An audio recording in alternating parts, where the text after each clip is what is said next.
Most people think the internet's darkest websites are hidden somewhere on the dark web, but a lot of them aren't hidden at all. They're public, anyone can access them, and some of them have been sitting online for over a decade, waiting for innocent people to stumble upon them and witness something horrific. The disturbing part isn't only the disturbing contents of the website, but it's the people behind them. People documenting their violent fantasies, obsessions, conspiracy theories, or, in some cases, their final words before committing murder. Today, we're diving into the internet's darkest websites. Make sure you like the video and subscribe to the channel. And let's get into it. Free World Alliance. Somewhere right now is a 30-something-year-old living in a dark, dingy basement. Probably their parents, surrounded by empty energy drinks, beer cans, and other adult paraphernalia. They're isolated from friends, family, the entire world. They are spiraling into an abyss they can't crawl out of, going further into an inescapable madness. This may sound like your average Reddit user, detached from a community of people in real life. They need somewhere to share what's on their mind. And while I'm sure plenty of them exist there, some people need to take it further than Reddit.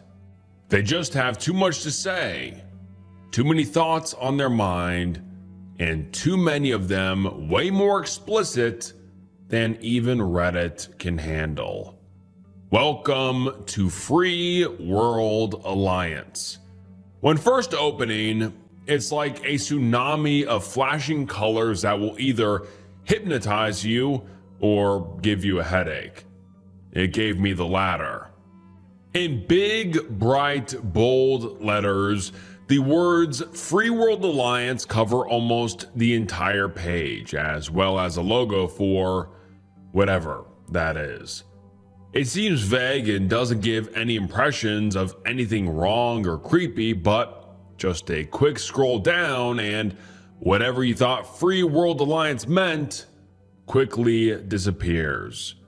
What was already a wall of colors and shapes becomes even more chaotic as the page is packed to the brim with what looks like one long run-on sentence that someone vomited into a journal. But instead of a private notebook, they bought a domain and made it available for anyone to see. That is, if you can read it. The moving rainbows are still flashing in the background, and the wall of text being written in white doesn't make it any easier to read. Once I can make out what it says, I quickly realize that it makes no sense. But besides that, the language is vile. I can't share a lot of it because it's honestly too explicit, but some lines that aren't so terrible and worth sharing are: Americans are all maggot-ridden freaks since they are born. Within days to weeks to months, degenerate into total zombies. Or, a toddler keeps their fingers and toe muscles and has to be put in a rubber toddler suit, with everything else being the same as the babies. And that's just half of it. A lot of it is very intimate in nature, especially about women. There's no clear message or point, but it's all very objectifying and just gross. And then along with that is a lot of talk about babies, but obviously not in a cute or wholesome way, but rather about how they're zombies, that they need to be hurt or changed in some ways. The whole thing is creepy as hell, and it only gets worse. The more I look at it, the more this world opens up. I see the same type of language that pops up, and a lot of words are repeated over and over again. Like they talk a lot about pixies, lure girls, zombies, and denizens. It's like they're creating their own fantasy world with mythical creatures that they've created. But there's nothing whimsical about this. It just gets alarmingly more deranged. Not surprisingly, a lot of it revolves around extreme conspiracy theories, like the Illuminati. But even with the parts on that, it goes beyond what an average conspiracy theorist believes in. On one page it says, Supreme Magic Spellbook first in both text and pictures. For magic, magic book, Scientology, and Illuminati, not even showing up at all. Even if you're lying about it, Google, you shouldn't be lying about it even if you think it's going to help. It's not. All it causes is dyskinesia and disconnection from reality. Stop helping them produce zombies like the news always does. I mean, that's just light work for Free World Alliance. Moving on from the rambling gibberish on the Illuminati, the government, and zombies, there's also multiple sections that include images of German hate symbols with headers above it that say, Flag of the Free World Alliance. It does look like the symbol is flipped and not the original symbol that the Germans used, but that doesn't really decrease how disturbing it is. Especially when I scroll down a little more and see multiple sections where they've uploaded pictures of state laws on intimacy between an adult and someone who is not an adult. Their commentary on that is pure anger. I can't even say what they wrote because they mentioned the word that sounds like grape probably 10 times in just one paragraph. But basically, they're extremely upset that it's illegal to engage in that. And that's just one section. I searched up that word and it comes up 45 times on that site. And each piece with it just gets more offensive than the last. Now, clearly, whoever created the Free World Alliance is much less than stable. I'm sure there's mental illness behind it, especially with how much of it is just rambling with no beginning and end.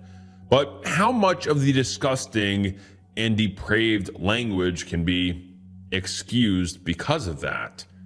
Because not only is it horrifying, there's just so much of it. At one point on the site, they list at least 100, if not more, websites listed, each one with descriptions of what they are and who they'd be useful towards. Each one is created by the same person. Some examples are Magic Guild, for people who want to be blacksmiths as well as already being a pirate. 9/11 Conspiracy Theory, for 9/11 conspiracy theorists. Society of Wizards, for complete and utter perverts. Tell her she has to read through the whole thing to understand how good it is. That is just 3 of many. And each single one is just as long as the first one I came across. Tens of thousands of words of either complete nonsense or misogynistic, violent, and downright terrifying rambling. Like I started this story with, this person has to be unemployed and most likely living in their mother's basement. There's no way someone who works full-time would have enough time on their hands to do all of this. My theory is correct based on a couple things I found on the website, such as, I am still supported by my parents though. Kill any who think I should and not be able to accept donations, or the bank will take all your money away. and Scientologists will kick you out of your house. But digging deeper into this, I was able to find out more information than just that. More details on who is behind the Free World Alliance and its insanity. In this section where they go into each website, one line says, "For parts of my life story, Pinnacle of the Dragon data." Upon clicking that link, I'm brought to a site where I'm first met with a huge star-shaped symbol that is recurring on the other sites as well. Below that it says, "Pinnacle of the Draco data. Pindar is Allah Erawa Viakad." I'm not sure if he's referring to the ancient Greek poet when he says Pindar, but obviously, whoever this is not him. What is true though is that Allah Erawa Viakad is whoever is behind all of this. Of course, it's most likely that's a pseudonym for him. I find it very unlikely that's what's written on his birth certificate. But what does seem likely is that the picture below this one is taken of himself. Along with the photo, he gives a long list of descriptions of himself, such as personality, always likes to be supreme, but will always stand corrected honestly and maintain power, referencing past successes and, if necessary, future prophecy and eternal angelic expectations of Allah's eternal power, which was never really contested by pixies or archangels. Again, nothing is really making sense. That doesn't give me an accurate picture of who he is, other than most likely suffering from a mental illness, which is not breaking news. But scroll down a little more, and something shifts. There's a change. It's subtle, but it's there. Under a header that says, "A short story about me, Allah," there's a long, extensive couple of paragraphs. But this time, it's coherent, and it actually makes sense. We can actually get an idea of who this is. It reads, "In fall 2003, when I was a freshman in college, actually born April 1st, 1985 AD, I did not believe in any of this conspiracy nonsense until I was near the end of an infamous video game called Deus Ex. There, I, the primary characters, explain how the 20th century was ruled by corporations, governments, and international organizations. I thought deeply on these lines, realizing that if one organization had control of enough power, then it would be able to effectively rule the world in secret. I first looked up Majestic 12 Conspiracy, the faction in the game with the most power. I found only links to Deus Ex. However, when I looked up Illuminati Conspiracy, I felt sick to my stomach because of how many links it brought up on Google. That is when my search for truth about the world around me began. I became a conspiracy theorist addict, but I wasn't quite sure if it was real. I began to follow links to websites with luminous knowledge. Alice Bailey began to convert me into Luciferianism as I read about how the snake in the Garden of Eden was good for freeing us from our bondage to a false paradise of ignorance. The Illuminati were in resonance with me about their hatred of false religions like the Catholic Church. For a while, I thought the Illuminati were good and fighting evil, but not yet in control of the world. I kept on stumbling over conspiracy theories about 9/11, but at the time it seemed ludicrous that the government would attack their own people. After a while, I finally began to nurture the possibility that 9/11 was caused by the government. So I went to the easiest and quickest source of information on the subject, Amazon book reviews. Again, my stomach sank as I saw 4.5-star reviews for almost all of the 9/11 conspiracy theorist books. I finally began to investigate that. Soon after, it became real to me who caused 9/11. The Illuminati ruled the world, and they were evil. I didn't even tell my family that winter break. I did not want to make the horrors of this world real to them yet. I started following down a dark path of searching for the answer of who controlled the Illuminati. For a long time, I thought that evil reptilians ruled the world. Throughout this time, I was also studying the occult in the Book of the Law, trying desperately to unravel the mysteries of the everything I knew to exist. I was still an atheist at my core, though. I started doing lots of psychedelics with Eddie, Zoe, Duran, Nick, and Nate, following the direction from the Book of the Law to do strange drugs. I once tried to explain to them that the lava lamp was an anagram of the universe. A very funny occurrence. It's this point in his story that he begins to go into extreme detail about which drugs he did, how much of each one, and where it led him. Well, spoiler alert, it led him to making all of this, the Freedom World Alliance, and something else which he further describes here. I was ecstatic to know these secrets finally, but I know that the Illuminati know it as well. They are the secret rulers of this earth. I laid back, closed my eyes, and saw pure white. Then I felt as if my spirit was being pulled towards my spinal cord. I could not face annihilation.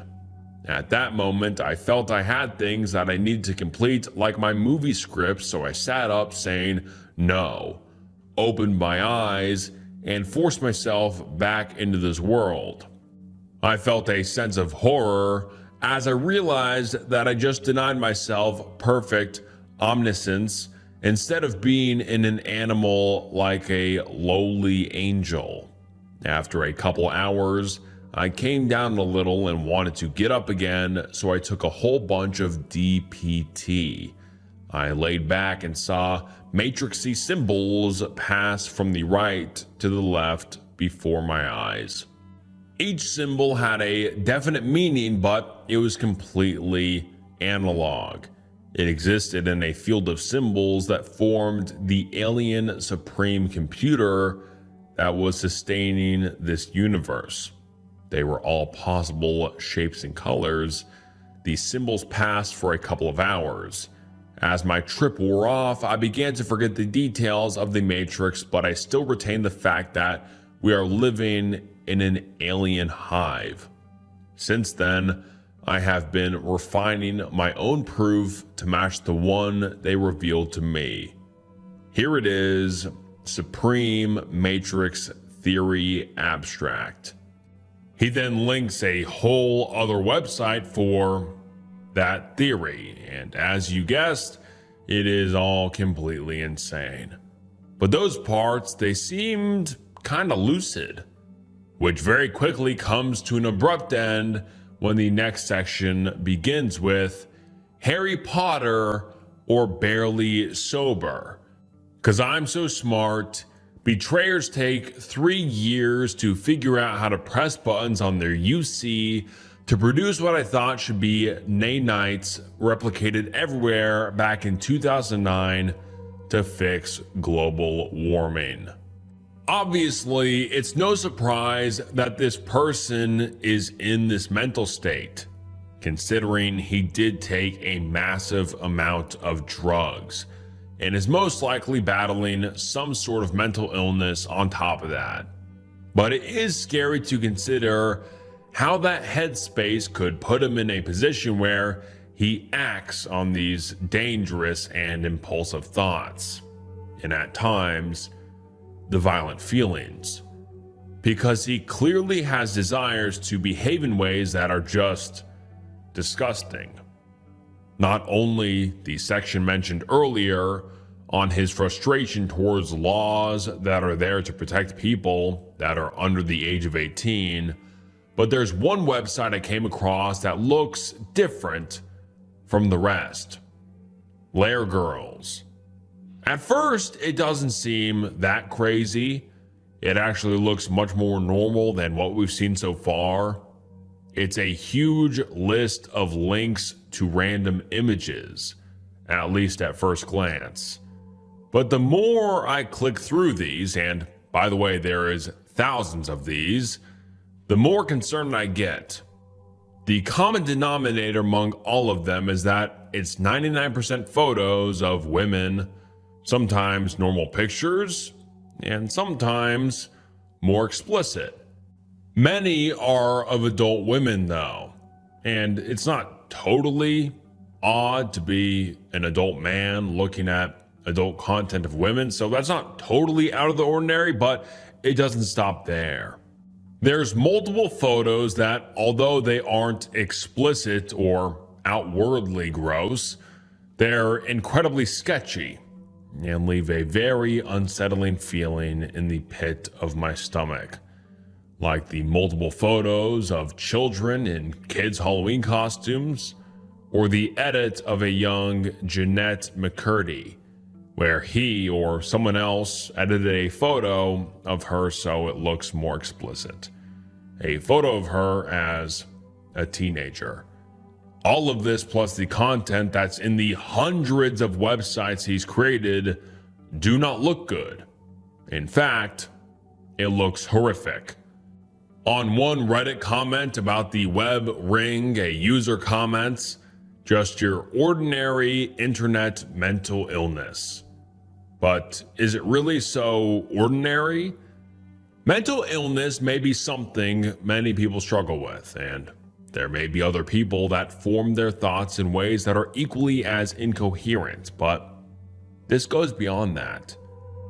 These websites give an idea of his desires, what he's interested in, and what he believes. It also points to someone so far removed from reality that it's unclear what they're capable of or what their intentions truly are. Free World Alliance and the other websites may point to a hazardously unstable person who's hiding in plain sight. Allah may be more than a 30-something-year-old who hasn't left his basement in months. He may be more than the average incel. He could be dangerous. But these sites have been up for a while. The first snapshot of it that's archived online is from September 24th, 2013, where it looks different, but it's most certainly still Allah.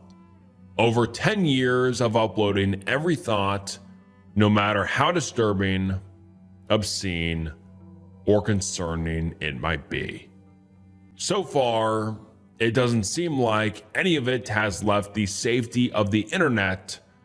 Only time will tell if Free World Alliance makes its way off a computer and into the real world.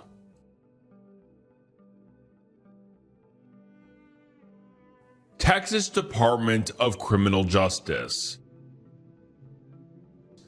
Many of us wonder what our last words will be, who they'll be to, if they'll be meaningful, or if they won't matter at all. It's a daunting thing to face. Someday we'll utter our last breath, and we'll have no idea what those final sentences will be, or if anyone will remember them. This goes for anyone.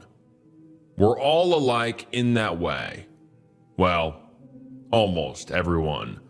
For the people in prison who are waiting their turn on death row, they have a whole other set of problems. Not only do they know when they're going to die, but they also have the added pressure of that huge question. What will my last words be? Everyone wants to say something profound before they take one last look at another human being. before they eat their last meal, or before they feel the last little bit of air. These last thoughts, the last words, and sometimes the last cries for help all have a place to live forever on the Texas Department of Criminal Justice's website. Here they've listed 600 last statements of inmates who were on death row in the state of Texas. Scrolling through the list, it's like walking around a cemetery. Masses and masses of people who all lived out their final moments in such similar ways. Though their lives each took different paths, and the reason for their incarceration was different for everyone, this one thing remained the same. They knew exactly when their last moment will be. They knew they had one last chance to say anything they wanted or anything they needed to, like Sean Derek O'Brien. In June of 1993, Sean and 5 other members of the Black and White gang kidnapped and murdered 2 teenage girls. The crime was brutal and horrific.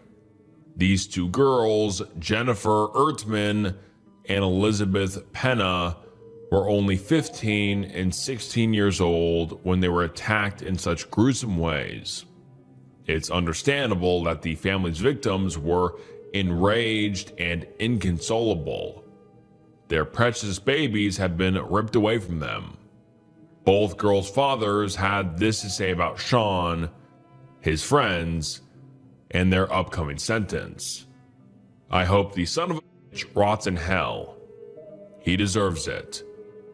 It doesn't make me happy, but this is the punishment he was given, and it's justifiable. I kind of feel numb in a way, knowing that I've been waiting for so long for this day to come. I've been looking forward to this for a long time. On the fateful day that Elizabeth's dad was counting down the days to, Sean had this to get off his chest. I'm so sorry. I have always been sorry. It is the worst mistake that I ever made in my whole life, not because I am here, but because of what I did, and I hurt a lot of people. You and my family. I'm sorry. I have always been sorry. I am sorry. You look after each other. I love you all. Be there for one another. All right, but I am sorry. Very sorry. I love you too. All right. It doesn't take away the heaviness of what he did to those 2 innocent girls. No. In fact, it just makes it heavier. What he did was inexcusable. But reading through the last thoughts that ran through his head as he faced his death is still jarring. And he's not alone in feeling guilt, remorse, and shame. There's so many of these last statements that are filled with the same emotions, like Humberto Leal's last statement, which reads as follows: I'm sorry for everything that I've done. I've hurt a lot of people. For years, I've never thought that I deserved any type of forgiveness. Lord Jesus Christ in my life, I know He has forgiven me. I have accepted His forgiveness. I have accepted everything. Let this be final and be done. I take the full blame for this. I am sorry and forgive me. I am truly sorry. I ask for forgiveness. Life goes on, and it surely does. I'm sorry for the victim's family for what I did. May they forgive me. I don't know if you believe me. Life goes on. I am sure it does. To the man to the right of me, I ask for forgiveness for you. Life goes on. It surely does. I ask for forgiveness. I am truly sorry. that is all. Let's get this show on the road. One more thing. Viva Mexico, Viva Mexico. And Anthony Allen Shores. I'd like to take a moment to say I'm sorry. No amount of words could ever undo what I've done. To the family of my victims, I wish I could undo that past. It is what it is. God bless all of you. I will die with a clear conscience. I made my peace. There is no others. I would like to wish a happy birthday to Barbara Carroll. Today is her birthday. I would like to especially thank those that have helped me. You know who you are. God bless everybody until we meet again. I'm ready, Warden. But then I take a look at the other part of the website on what these inmates did and which crimes they committed.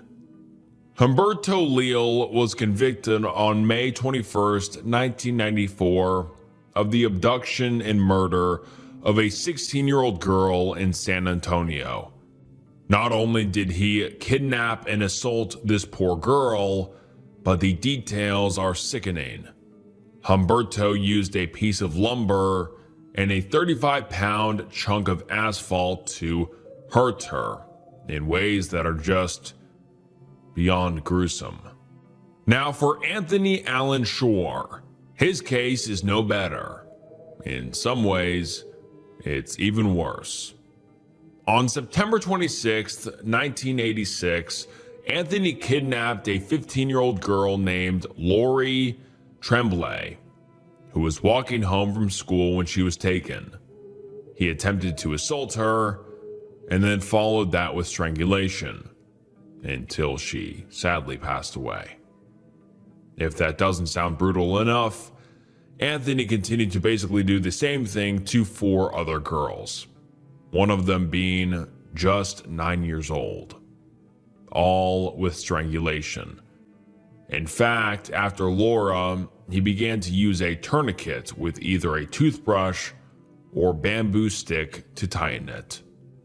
Why? Because in his words, I hurt my finger while murdering Tremblay. This granted him the legacy of the tourniquet killer. A legacy that ended with the words, God bless everybody until we meet again. I'm ready, Warden. I don't know what's more disturbing. Reading someone's last words, or knowing that those words were uttered by someone so evil, so despicable, so sinister, that they leave the world with a clean conscience after committing such monstrous and heinous crimes. But these delusional and quite honestly full of apologies and remorseful statements are not unique to Humberto and Anthony. Hundreds of them all sound the same. And each time I click on what they did to be there in the first place, and more often than not, it's something so atrocious, it makes my stomach turn. It's not everyone though. There are others throughout the site that are different, less remorseful, but more so angry, and in some ways, even more haunting. Such as with the case Douglas Feldman. Douglas was arrested on September 22nd, 1999 after he had been cut off by a driver of an 18-wheeler. And instead of going about his day, he proceeded to pull up next to the truck and shoot him.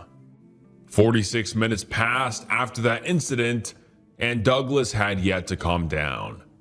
He was still enraged, and now that the truck driver was gone, he had nowhere else to put all of his anger. At the same time, Nicholas Valquez, another truck driver, was at a gas station filling up his tank, truly just minding his own business, living his life as normal. I don't know if it was the fact that he was a truck driver or it was just the first person he saw when he pulled into the station.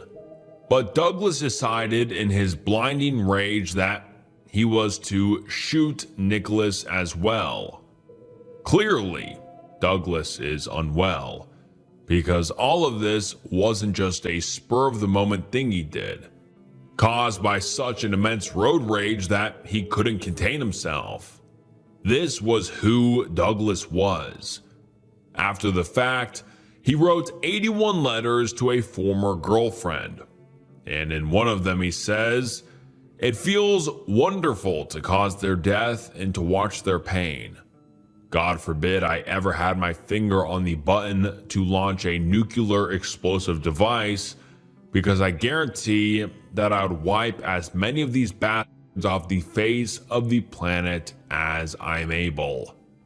But this insanity did not result in a ridiculous apology and asking for forgiveness. No.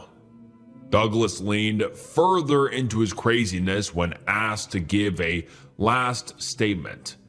He says, "I hereby declare Robert Stephen Everett and Nicholas Valaquez guilty of crimes against me, Douglas Allen Feldman. Either by fact or by proxy, I find them both guilty. I hereby sentence both of them to death, which I carried out in August 1998. As of that time, the state of Texas has been holding me illegally in confinement and by force for 15 years. I hereby protest my pending execution and demand immediate relief." After his statement, and as he awaited his fate, his energy was incredibly nervous. His feet twitched under the sheet. He seemed to flinch as the drug entered his system, and then nothing. He finished his life without even a single trace of regret for the harm that he had caused. No guilt, only a fantasy that actually the people he murdered in cold blood had done him wrong. And that in the next 60 seconds, the warden would stop the whole thing and let him free. Of course, he was wrong. Most of these inmates are. Most have done horrible things. And while it can be argued whether death is really the right thing to do, it's not like they deserve a happy and peaceful life free of any consequence. But that's most. Because of course the judicial system is flawed, and there are statements that really make me question if it has failed some of these inmates in such a tragic and irreversible way. This statement from Cameron Todd Williamham says, "Yeah, the only statement I want to make is that I'm an innocent man, convicted of a crime I did not commit. I've been persecuted for 12 years for something I did not do. From God's dust I came, and to dust I will return. So the earth shall become my throne. I gotta go. Road Dog. I love you, Gabby." And another one from Gary Graham. "I would like to say that I did not kill Bobby Lambert, that I'm an innocent black man that is being murdered. This is a lynching that is happening in America tonight. There's overwhelming and compelling evidence of my defense that has never been heard in any court of America. What is happening here is an outrage for any civilized country to anybody anywhere to look at what's happening here is wrong." But then there's the last statement of Terry Edwards. This one stood out for some reason, but it's short and chilling. "Yes, I made peace with God. I hope y'all make peace with this." That last sentence is filled with contempt. It's bleeding with frustration at the way his life is being handled. the way it's being ended, with no way for him to prevent it. He hopes the people watching this feel ashamed, guilty. He hopes they repent. Because Terry claimed, until the day he died, that he did not do what put him on death row. What's in his file is that he and his cousin robbed a restaurant and murdered 2 employees in the process, and Terry was the one that pulled the trigger. But according to Terry, what's on record is not what happened. He never admitted to being the gunman and insisted his cousin was behind it. His cousin, who did have a history of violent crime, something that Terry did not. That wasn't his only argument, though. The problem with the conviction began when the first forensic analysis came back with no evidence that suggested Terry had gunpowder residue on his hand. But with a further cross-examination, the analyst pretty much changed her mind. She said that one chemical was found that could have been from the gun, and Terry probably wiped away the other 2 or 3 elements that are usually found in a case like this, which was looked into by a former FBI agent who called bullshit. He said that made no sense scientifically, that there was no way Terry could have wiped away only 1 or 2 of the particles that would have proven him guilty. Besides that, the entire case was sketchy. The defense attorney had been involved in 3 other cases where the defendants were exonerated due to misconduct, including cases from the same forensic analyst that was handling Terry's case. These people were not reliable or competent at their job. Clearly, the even more pressing problem in Terry's mind was that his jury had been made up of all white people, creating racial discrimination. All of this combined, he wanted a stay of execution. He wanted the court to properly investigate this because he knew that he was innocent of the murder that would put him in that seat. But his cries and pleas were denied. Just 1 week before the execution, the attorney's office blocked him with any resources that were created for people in cases where the validity was questioned. And on January 26, 2017, the state of Texas carried out his capital punishment, leaving him no final chance at rectifying what he had done. None of these people listed on this website had any second chances. And when you do things like hurt children, murder your own family, or brutally assault someone, you don't really deserve one. But the stories like Terry's are genuinely heartbreaking. Even in the case that he had done it, that he had murdered those 2 people, there has to be the room for argument that maybe death doesn't have to be the only option. He wasn't a cold-blooded maniac like Douglas Feldman and Anthony Shore. Maybe it was a mistake, brought about by pressure from his cousin, something that he'll feel incredibly remorseful about the rest of his life. But that's impossible when it was cut short without even a second thought. Now his picture, his statement, and a final date will be listed forever on the Department of Criminal Justice's website, alongside the worst of the worst, true murderers, and evil monsters. They all died in the same chair, and they'll live forever on the same dark corner of the internet.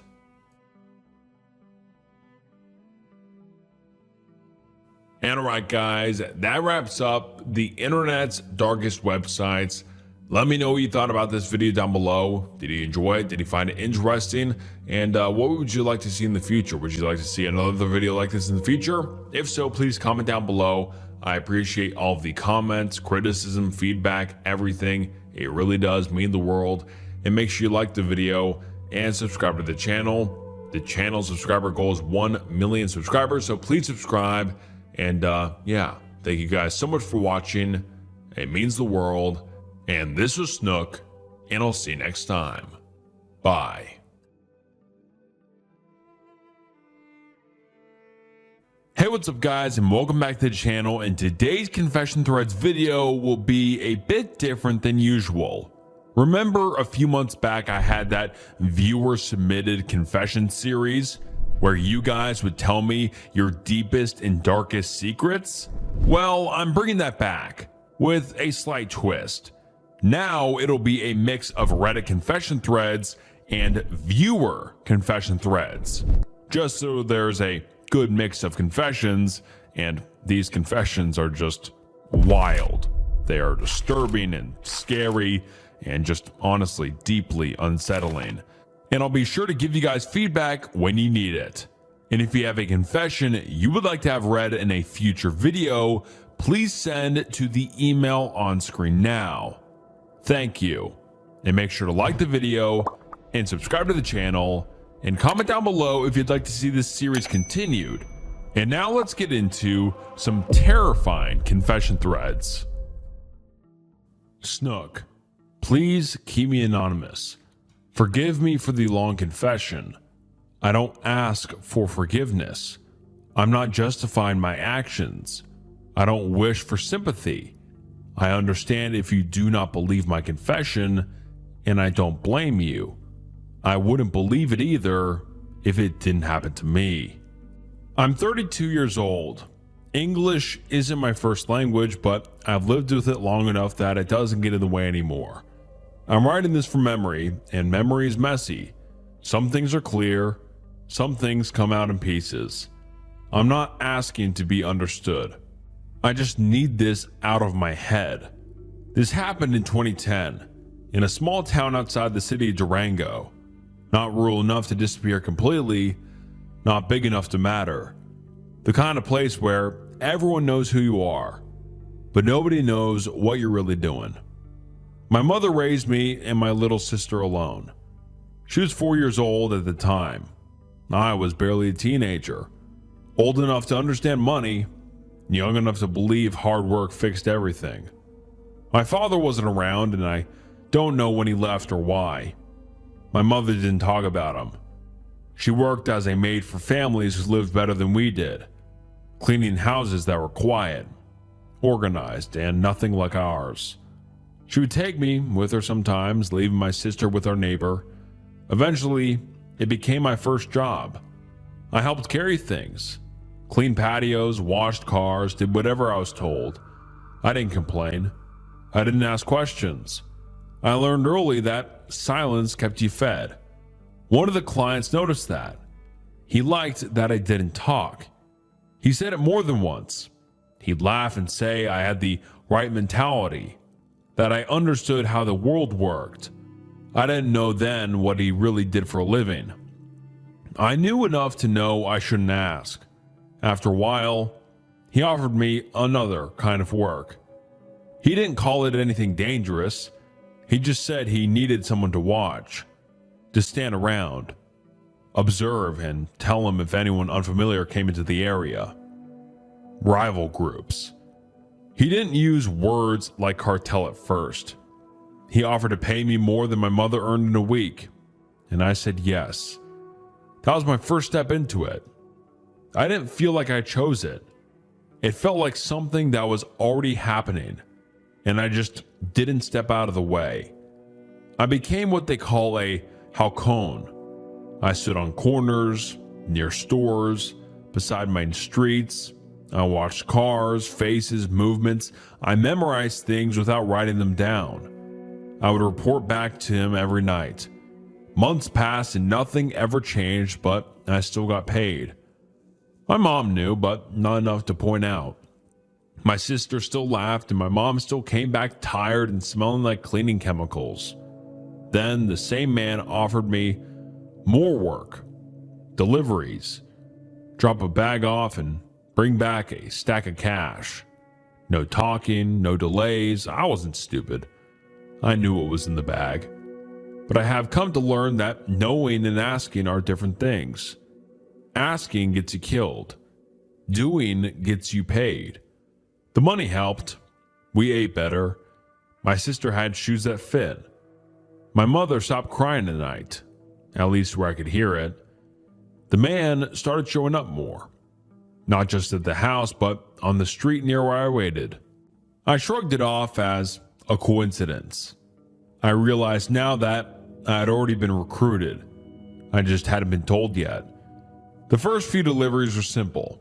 Walk a few blocks, catch a bus, leave the bag somewhere, return with the cash. The money was heavy in my hands. It smelled like sweat, rubber bands, and paper. I didn't feel powerful. I felt responsible. My mother's eyes when I handed her the money. They were grateful but tired. She never asked questions until one delivery went wrong. I was held at gunpoint and robbed of the bag.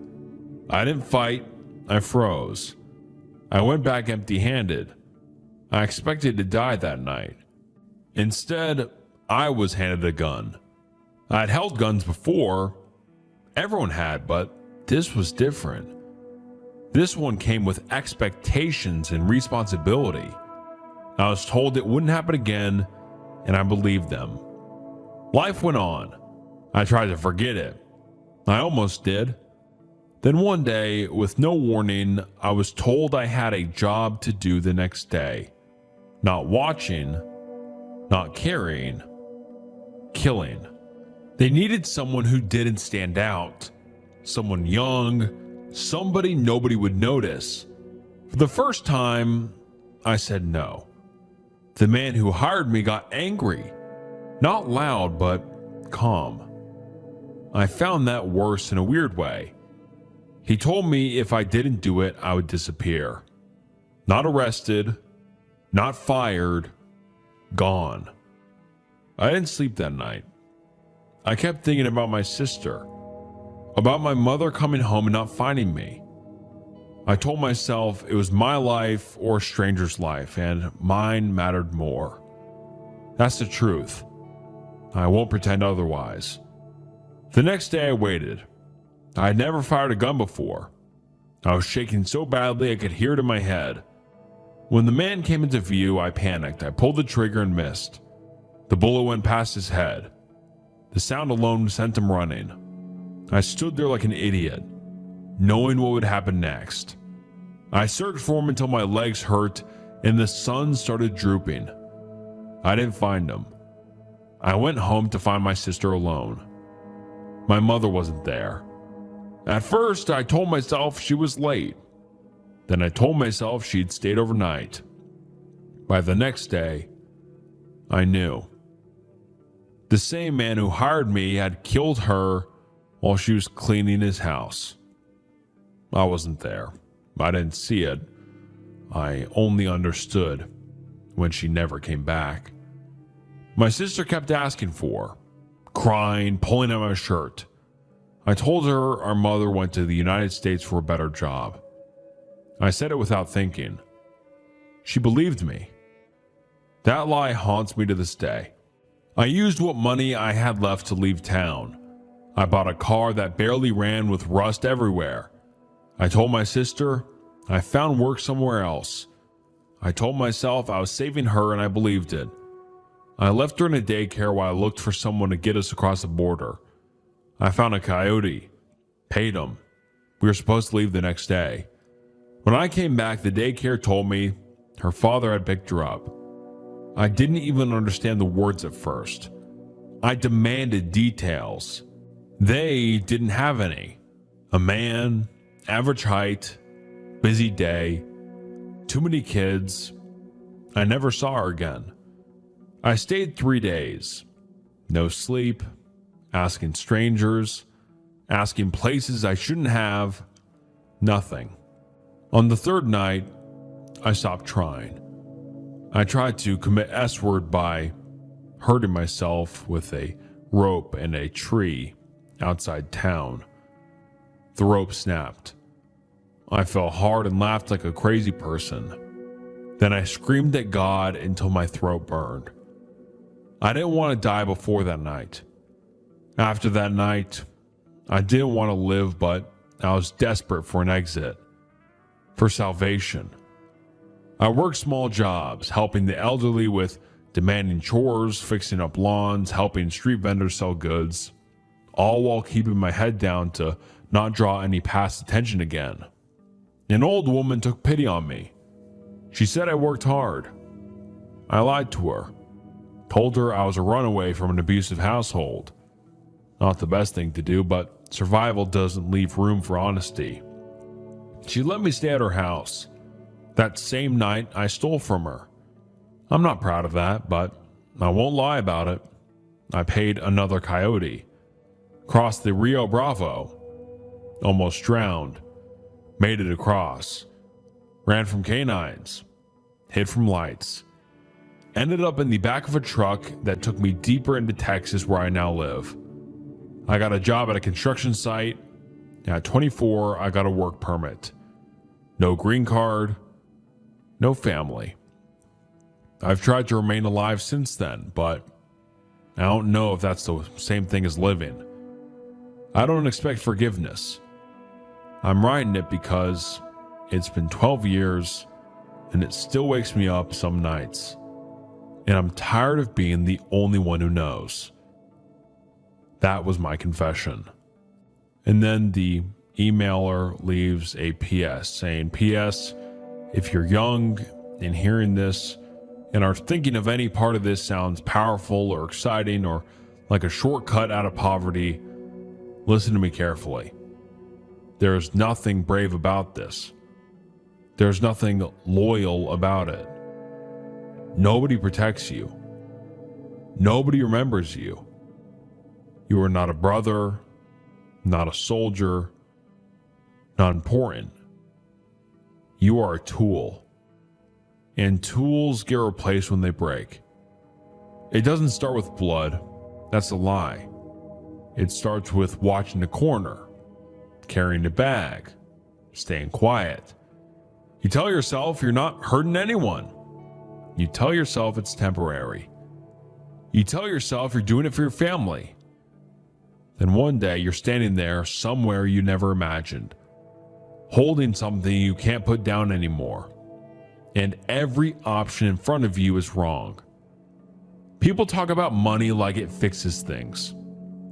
It doesn't. The money disappears. The hunger comes back. The fear never leaves. What stays is the guilt, the faces you can't forget, and the nights where your chest feels heavy for no reason and you can't explain to anyone else. You don't rise. You don't become anything. You decay slowly while pretending you're in control. And when it's over, if you're lucky enough to survive, there is no redemption waiting for you. No apology that brings anyone back. No border you can cross that makes you feel clean again. You just carry it. Quietly. Forever. If you still have a choice, take it. Even if it feels small. Even if it feels humiliating. Even if it feels like you're going nowhere. Because nowhere is still better than this.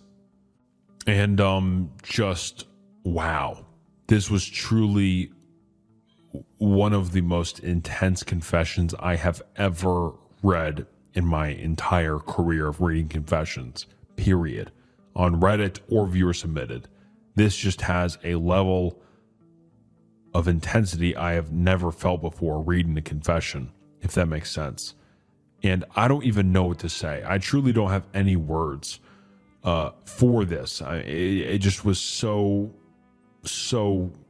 intense. I mean, that's just the word that keeps coming to mind. Just, it felt intense and sorrowful. But yeah, I have no words. I mean, other than there is a good moral to take from this. If you are young or not even young, if you're in any position where you think the only way out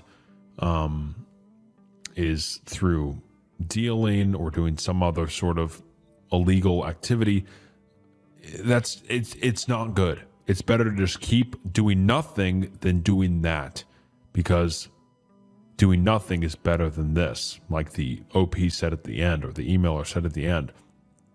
Just wow.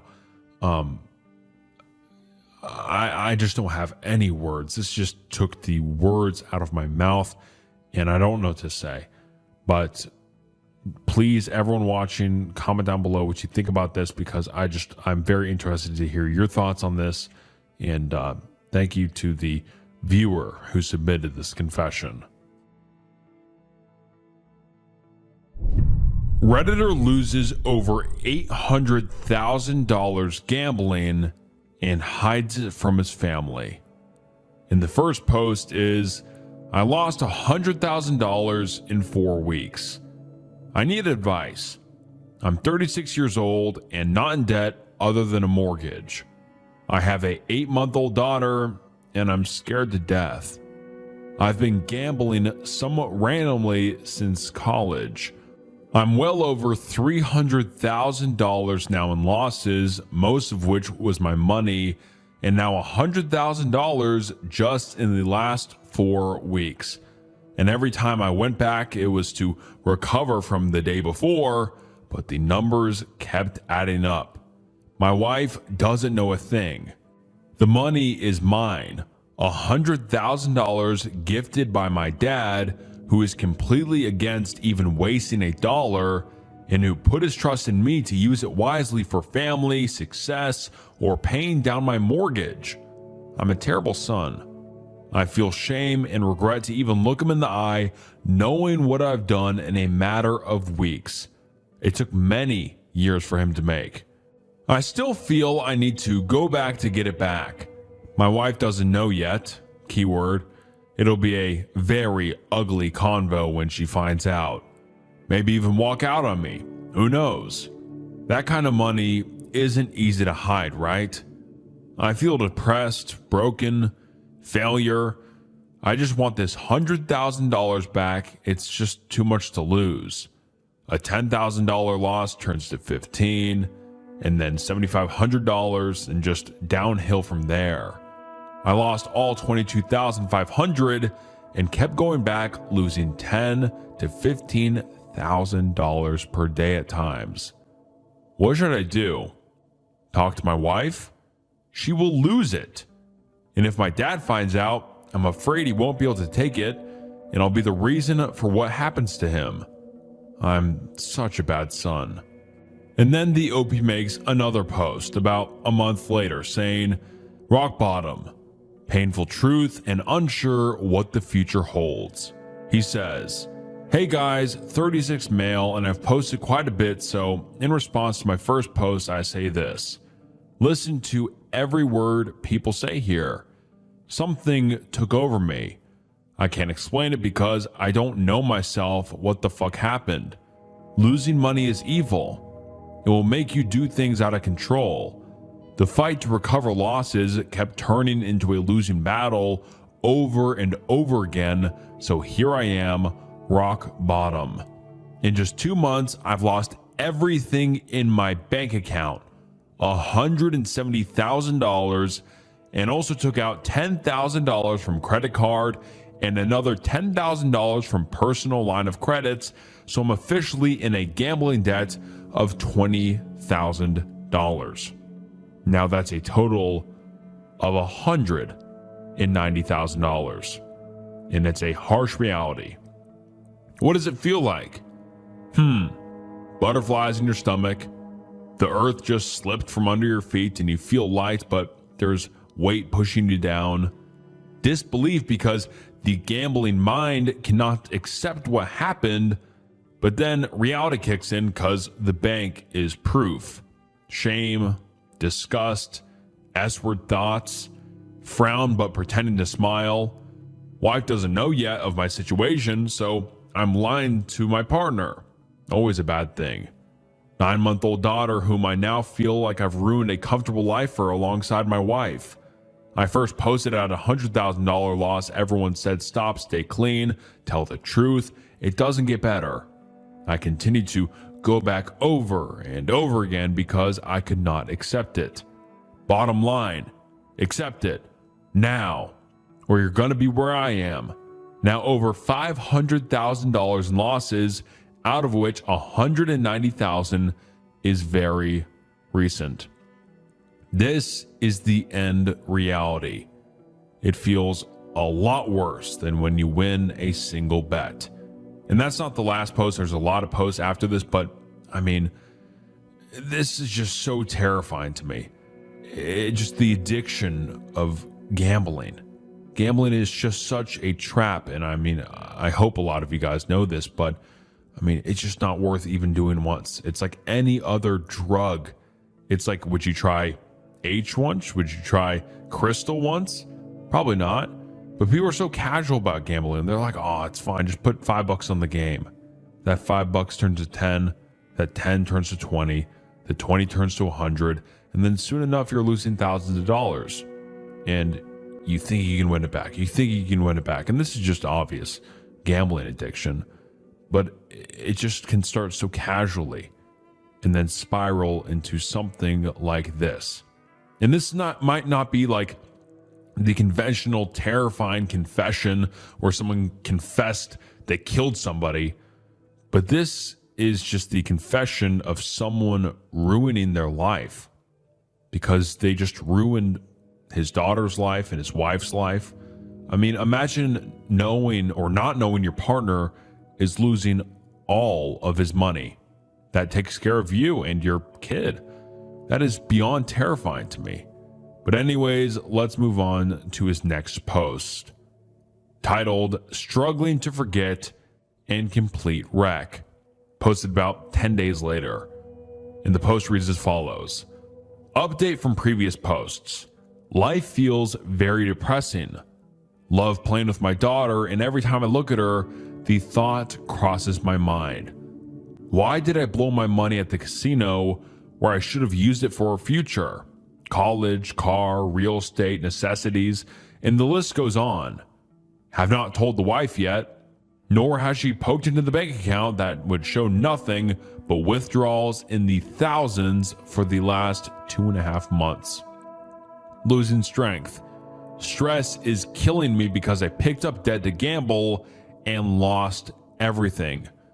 Casinos are temporarily shut down effective today, so good that I can't go to relapse. I need to tell the wife.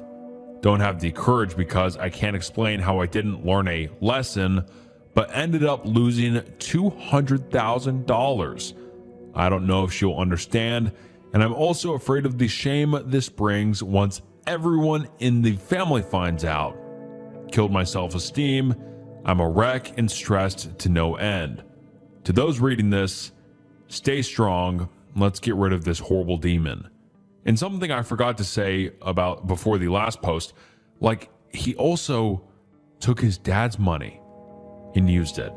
I mean, not only did he destroy his own financial career, he destroyed the faith that his father had in him, which is not material, but that is so horrible and sad. I mean, how will OP's father ever trust him again?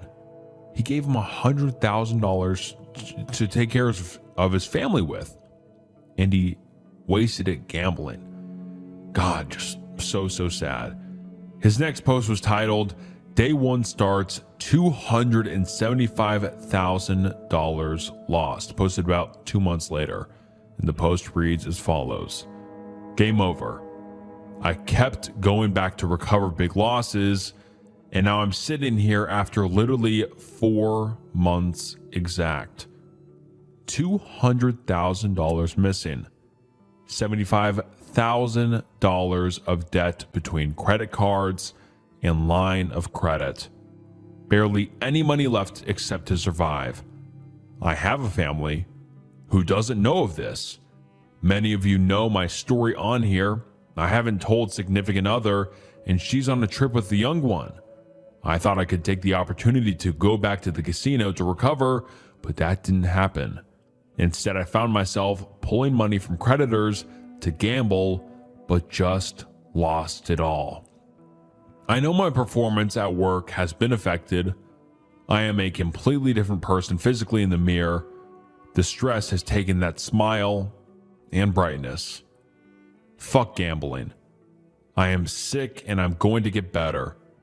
This is day one, and here's the plan. Number one, use Helllock to pay off the expensive debt. 2, refinance the home for $100,000 when mortgage is up for renewal in August. Pay off the Helllock. 3, significant other and hope she can support my recovery instead of walking away. The news, I understand, will be a lot to stomach. 4, get healthy and back in shape. 5, cut down on spending / eating out. 6, find a side hustle / part-time job. 7, attend Gamblers Anonymous meetings if I can. I wish I could reverse that last 4 months. I can't, so now I'll spend the next decade trying to recover. My life is a wreck, and I cannot live like this any longer. And holy shit, this just keeps getting worse. He lost even more money. And still, he hasn't told his significant other or his family. I mean, he's just digging a deeper and deeper hole. Not only financially, but what's going to happen when his significant other finds out? She's going to be like, you haven't told me this for 4 months now? You've been hiding this behind your back for 4 months and you keep going back? I mean, I don't understand. I mean, obviously, it is very shameful. It is very sad. But why doesn't the OP tell his significant other so she can help hold him accountable, if that makes sense? It's like, I would rather not go through this alone, but at the same time, I understand why it would be so shameful to even tell anyone. But still, just wow. And the next post is titled, Self-Excluded Indefinitely Day 1. Posted a few days later. He says, relapsed and couldn't stop. I put my life on the line. Thought about S-word, and only thing holding me down to earth is my daughter, wife, and family whom I let down. They don't have a clue as to what I have done. Number 1, gambled away my own money in some inheritance. 2, picked up $70,000 debt. 3, dipped into wife's account and took another $50,000. I am now walking out of this miserable place, the casino, that has taken everything from me mentally and financially in the last 6 months. $325,000 lost, and same amount in prior years.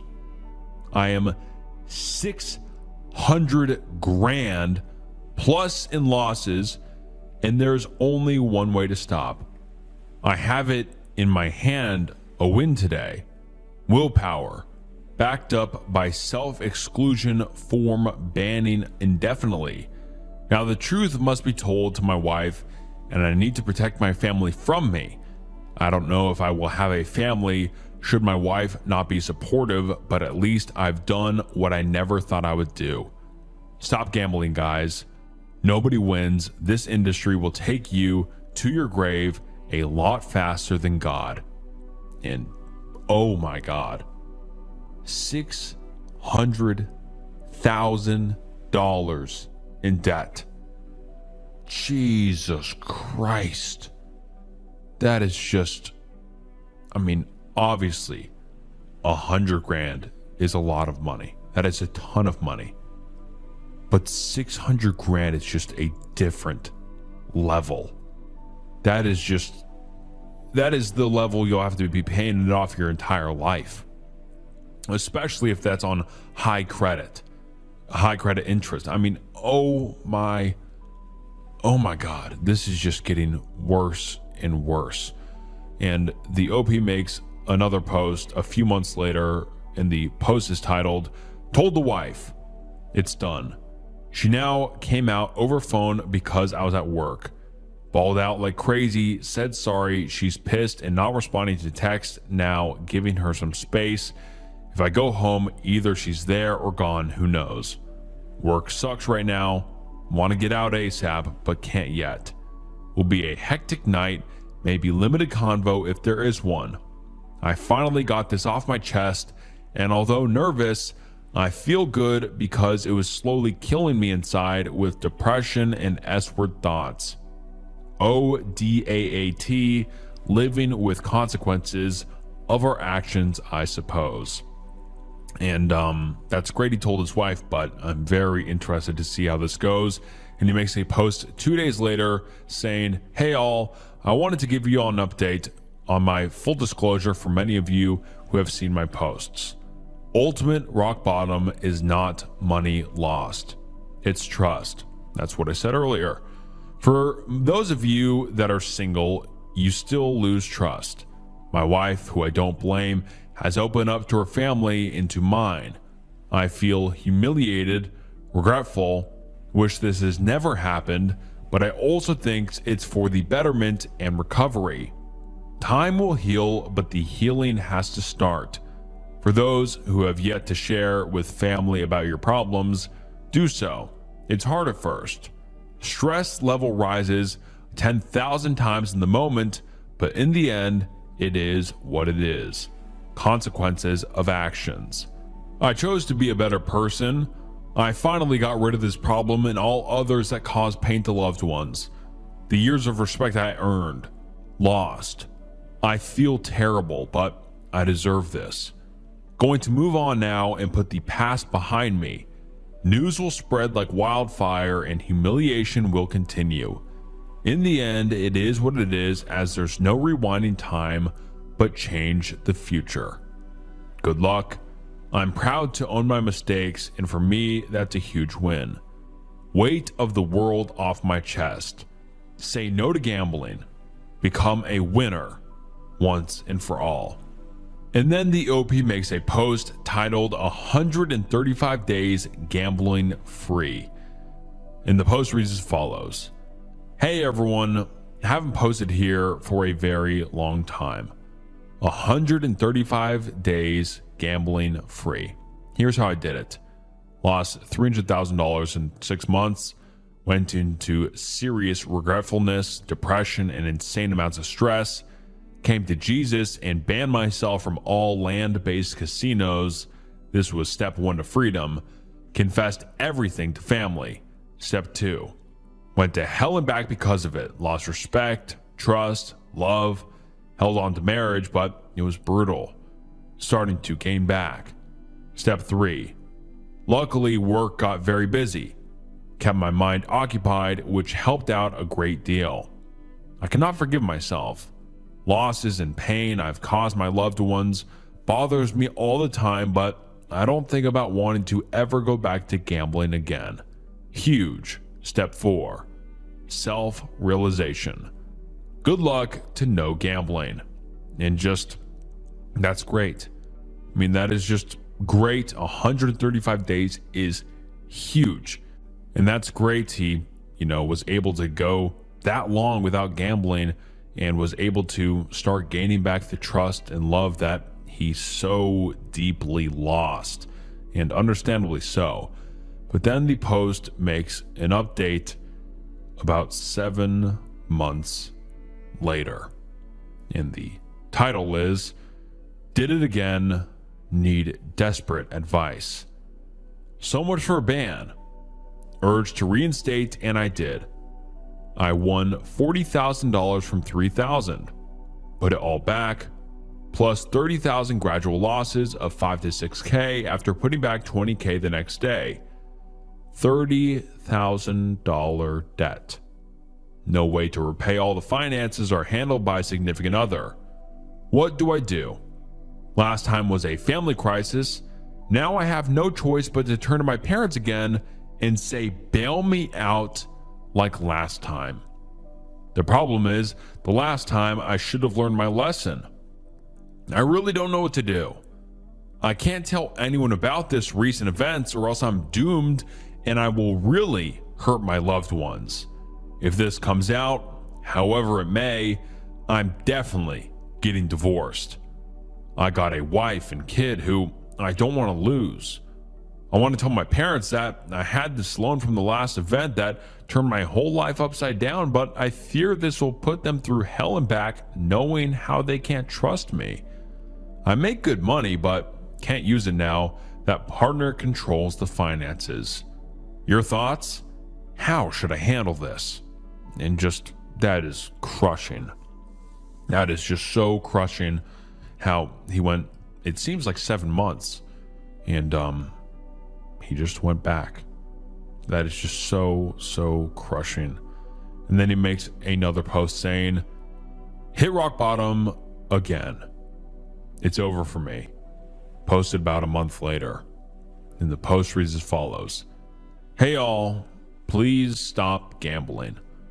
I relapsed and now with $40,000 debt and no way to repay considering the situation I'm in where partner controls finances. I cannot let anyone know about this or it's gonna be a huge problem. I just can't believe I put myself through this again.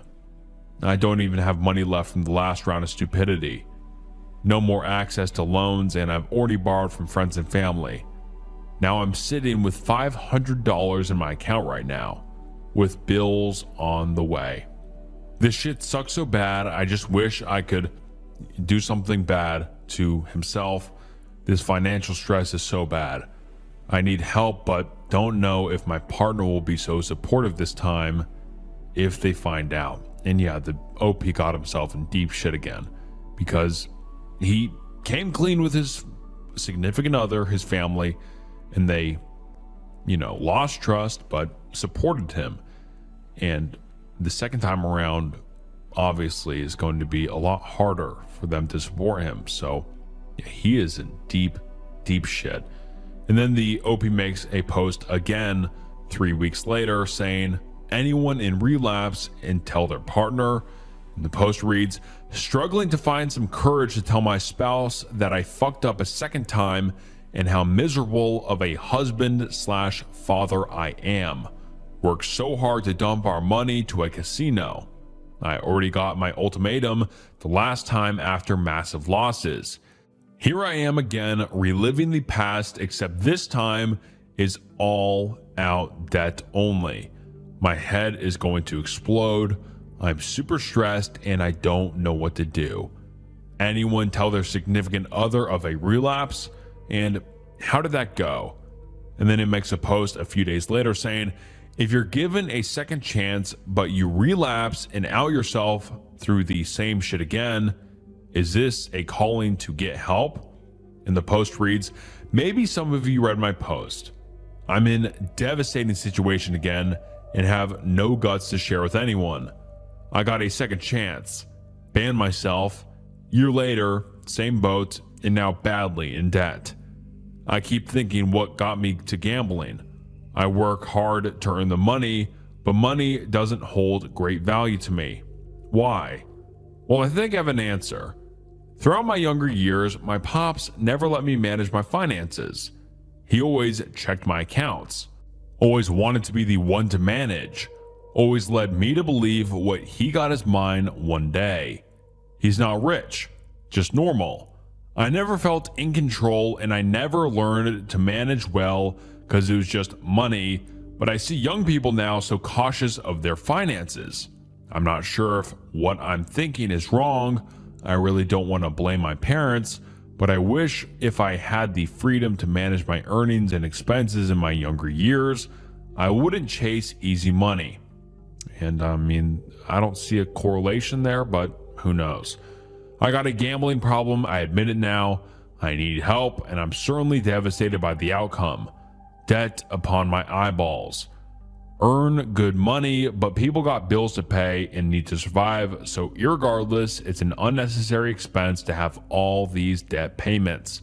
Try to have my spouse manage the finances. Instead, I pulled out loans behind their back. Do I deserve a third chance, or should this be it? Divorce and destruction. And I was curious about the comments on this post, and the only comment is, the only person you can blame is yourself. And it has 3 upvotes. He's not getting a lot of help. This is just devastating. Then the OP says, Help, someone give me some courage to break the news and how to begin telling people. How do I tell my wife about my relapse? This is killing me.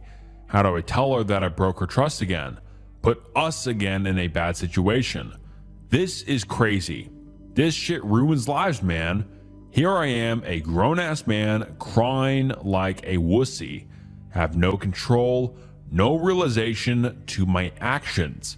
Can't do anything other than putting my loved ones in pain and suffering. God, I can't deal with this. What do I do? Someone please give me advice. God, this is getting emotional. This is just crazy. Then he says, anyone here relapsed and racked up 6-figure debt? Posted a few months later. And then he says, miserable. Looking for anyone who can relate and help with a solution and or advice. Last year, terrible huge losses in the mid 6 figs. Confessed and banned and returned to the devil. Now using up all the great credit built up over many years. Picked up $200,000 debt at pretty harsh interest from multiple bullshit places. Life in complete turmoil. Unhappy, depressed, mentally effed up, stressed to no end. Regrets, unfaithfulness with spouse, fake smiles, hidden cries, you name it, because it's by far the worst list. Numb to value of money between 4 walls of the devil's house. Outside the reality hits hard. Now sitting back thinking, why did I do it? Approaching 40, which gives me the chills. Anyone relate? What do I do? Can't face a second confession. No heart or strength for that. And then the OP makes a post about 2 months later saying, came clean the second time. Just confessed to wife, heartbreak. Don't know what's going to happen now. I deserve any and all punishment again at this point. Couldn't avoid coming clean because the lies and double life I couldn't stand living no more. I hope I come out stronger for our family. And then the OP post 2 weeks later saying, relapse.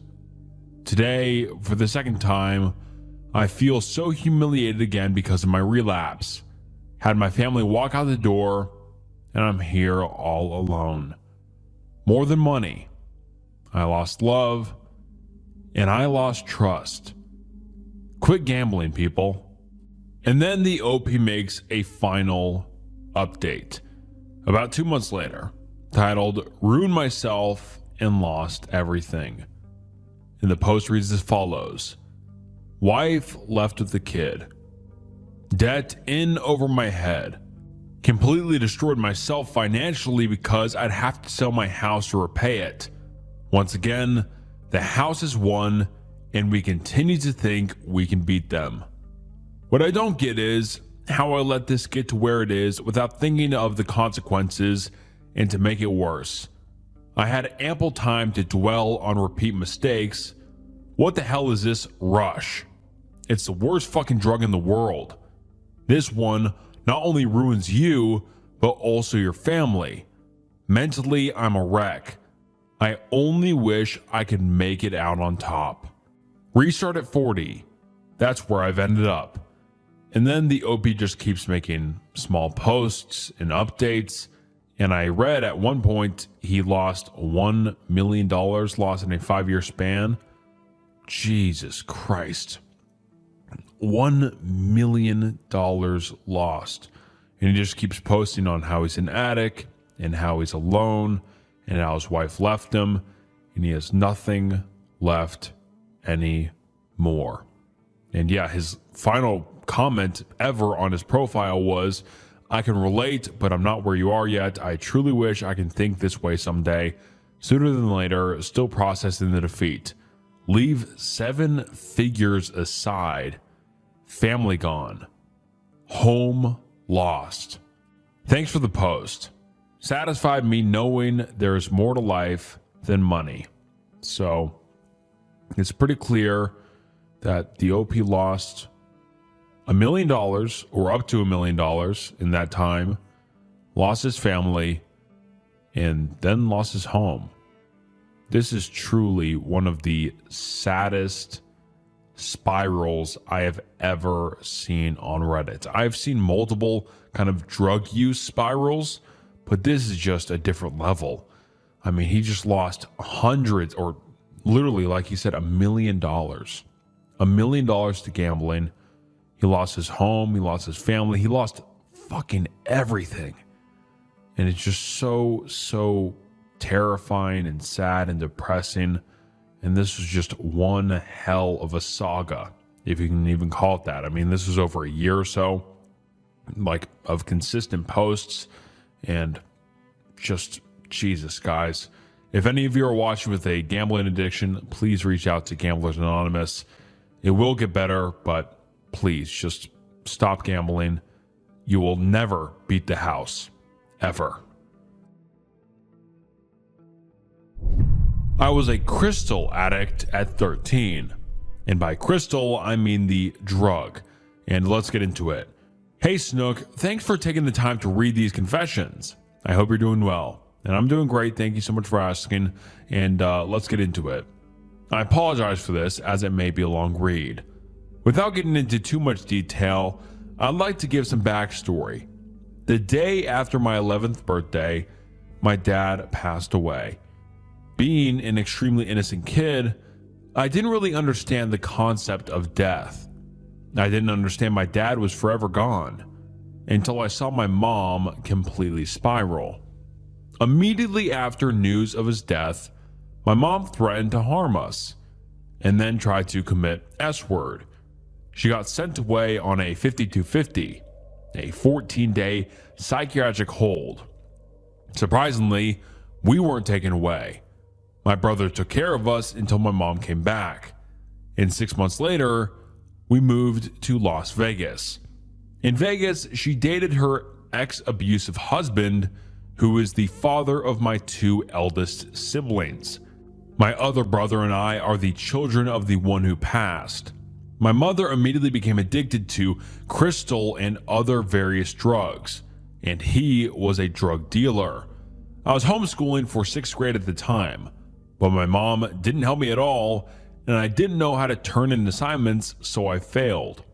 I was a curious child, and seeing them do it made me curious as to what it was. I'm not sure how it started, but I acquired my own crystal pipe. My stepdad gave me some crystal, and I learned how to smoke it. I was 13. I met someone who was 17 or 18 at the time, and I started dating him. He had a child with another woman, and he cheated on me consistently. I did more drugs to cope with it. My drug use spiraled heavily.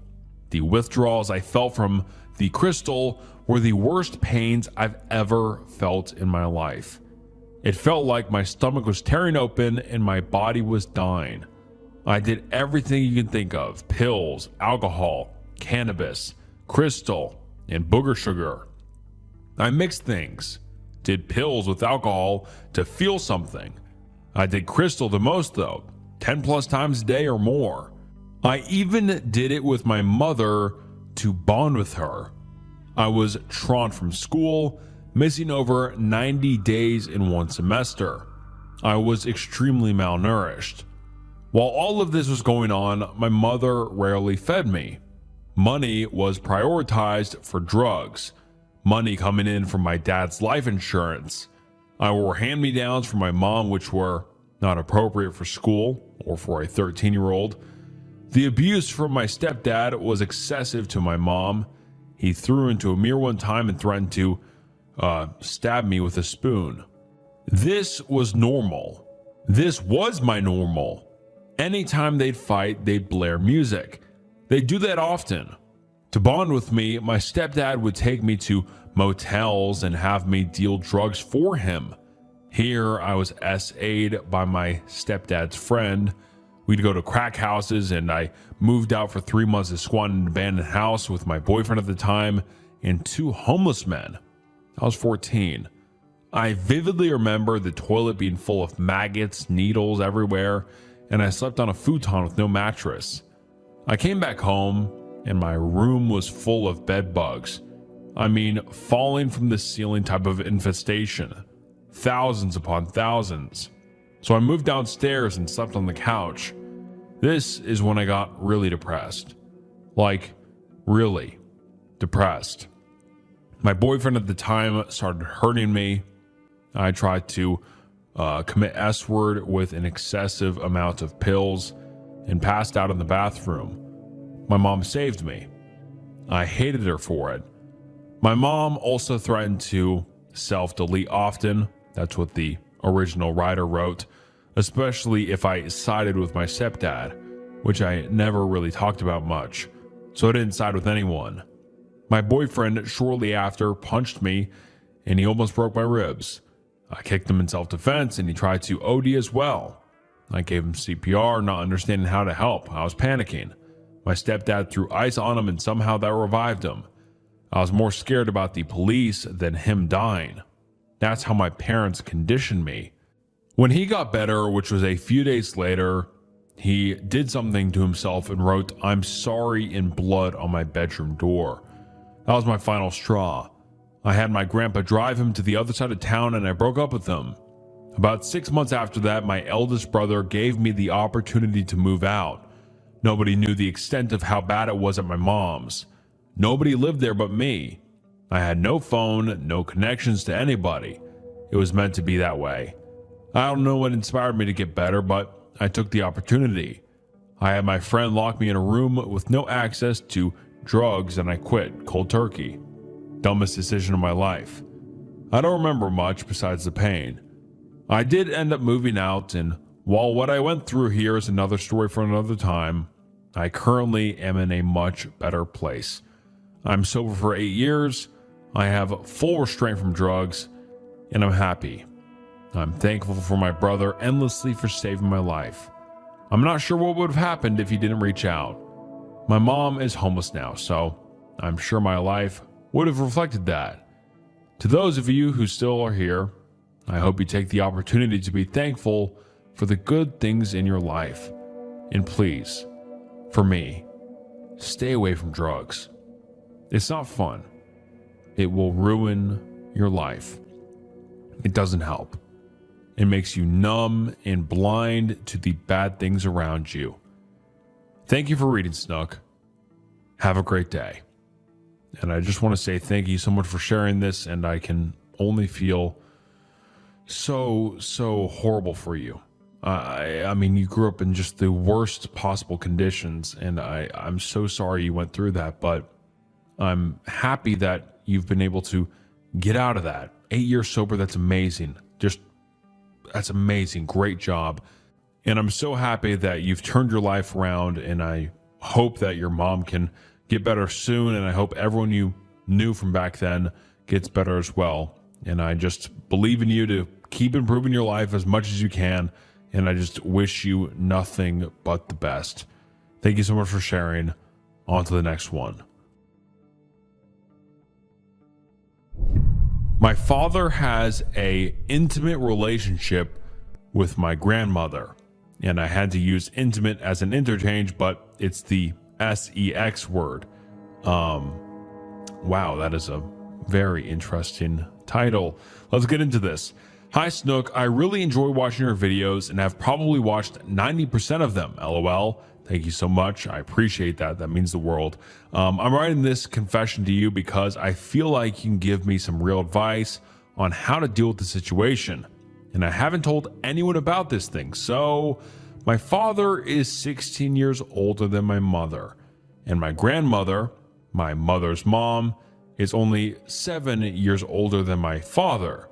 So here's the background of the entire thing. My parents met at work and they dated for only 3 months before deciding to get married. My mom was only 20 back then. One day before my parents got married, my mom wasn't home, and that time my father came over to my mom's house where she lived with my parents. At the time, my grandfather wasn't home either, so only my grandmother was at the house when my father came without any notice. I don't know what happened between them exactly. Neither does my mom know, but she said that when she got home around 5 to 6 p.m., she saw my father and grandmother were both looking very tired and sweaty. It looked as if they were doing something really tiring. My mom asked them indirectly about what they were doing, and they said that they were just talking. My mother was too innocent to understand anything. Actually, I believe she was just not ready to accept the truth that she already knew. Later, even one of the neighbors told my mother that my father, at the time fiance, would often visit my mother's house when my grandfather and mother weren't there. I got to know all of this when I was old enough. My mom was still very suspicious, and even me and my siblings were, but my suspicions were proven right a year ago. My grandmother had recently bought a phone, and she is not that good with smartphones. One day she came over to our house and I handed her my phone to manage something, and I was doing exactly what she told me when suddenly I read this notification of a text that came from my father on her phone. This text read, "Do you want to see a picture that I had taken of you? Winky emoji," which sounded very flirty. And also, I've never seen my father and grandmother together alone in the same room ever. So how did he even get a picture of her?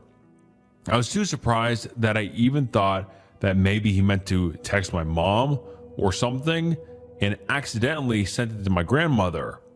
As this was happening, my father sent another set of winking emojis, and I accidentally opened the text, which resulted in him knowing that the chat was opened. So I texted him from my grandmother's phone, "Hey dad, I'm fixing something on Granny's phone currently," and I accidentally opened the text, and he deleted his previously sent texts as soon as he understood that I had seen them. This confirmed mine and my mother's doubts. Though I don't have any actual evidence, it still feels he did cheat on my mother with my grandmother. I don't know how to feel about this situation. Please, Snook, help me make my mind clear. And I don't have a lot of initial ideas because wow, this is just a lot of pressure on me now. You just put it on me, all on me. I don't know how to feel about the situation, but that is a very interesting, scenario. Yeah, it is very weird. They were seen together very tired, so that means they could have been doing something. You know what something is. And the winking emoji, and do you want to see the pictures I have of you? Winky emoji, that is very obviously flirtatious. I mean, there is no evidence that they were doing anything intimate. That would be wild if they were, because that's your grandma, and that's your father's. Oh Jesus, that's your mother's grandma. Yeah, that's just, I don't know how like the family dynamics work, but that is just very, very, very weird. I mean, the grandma isn't that much older than him, but still, regardless, it's weird. What I would do personally, if I were you, just tell your mom exactly what you saw and try not to get involved. I would not try to be a detective and try to figure it out, because in all honesty, that's not really your business. That's more of your mom's business, I would say. And maybe your dad, maybe even confront your dad about it. I don't know. I don't have great advice about this. And this is just has me kind of starstruck, because this is just such a unique confession.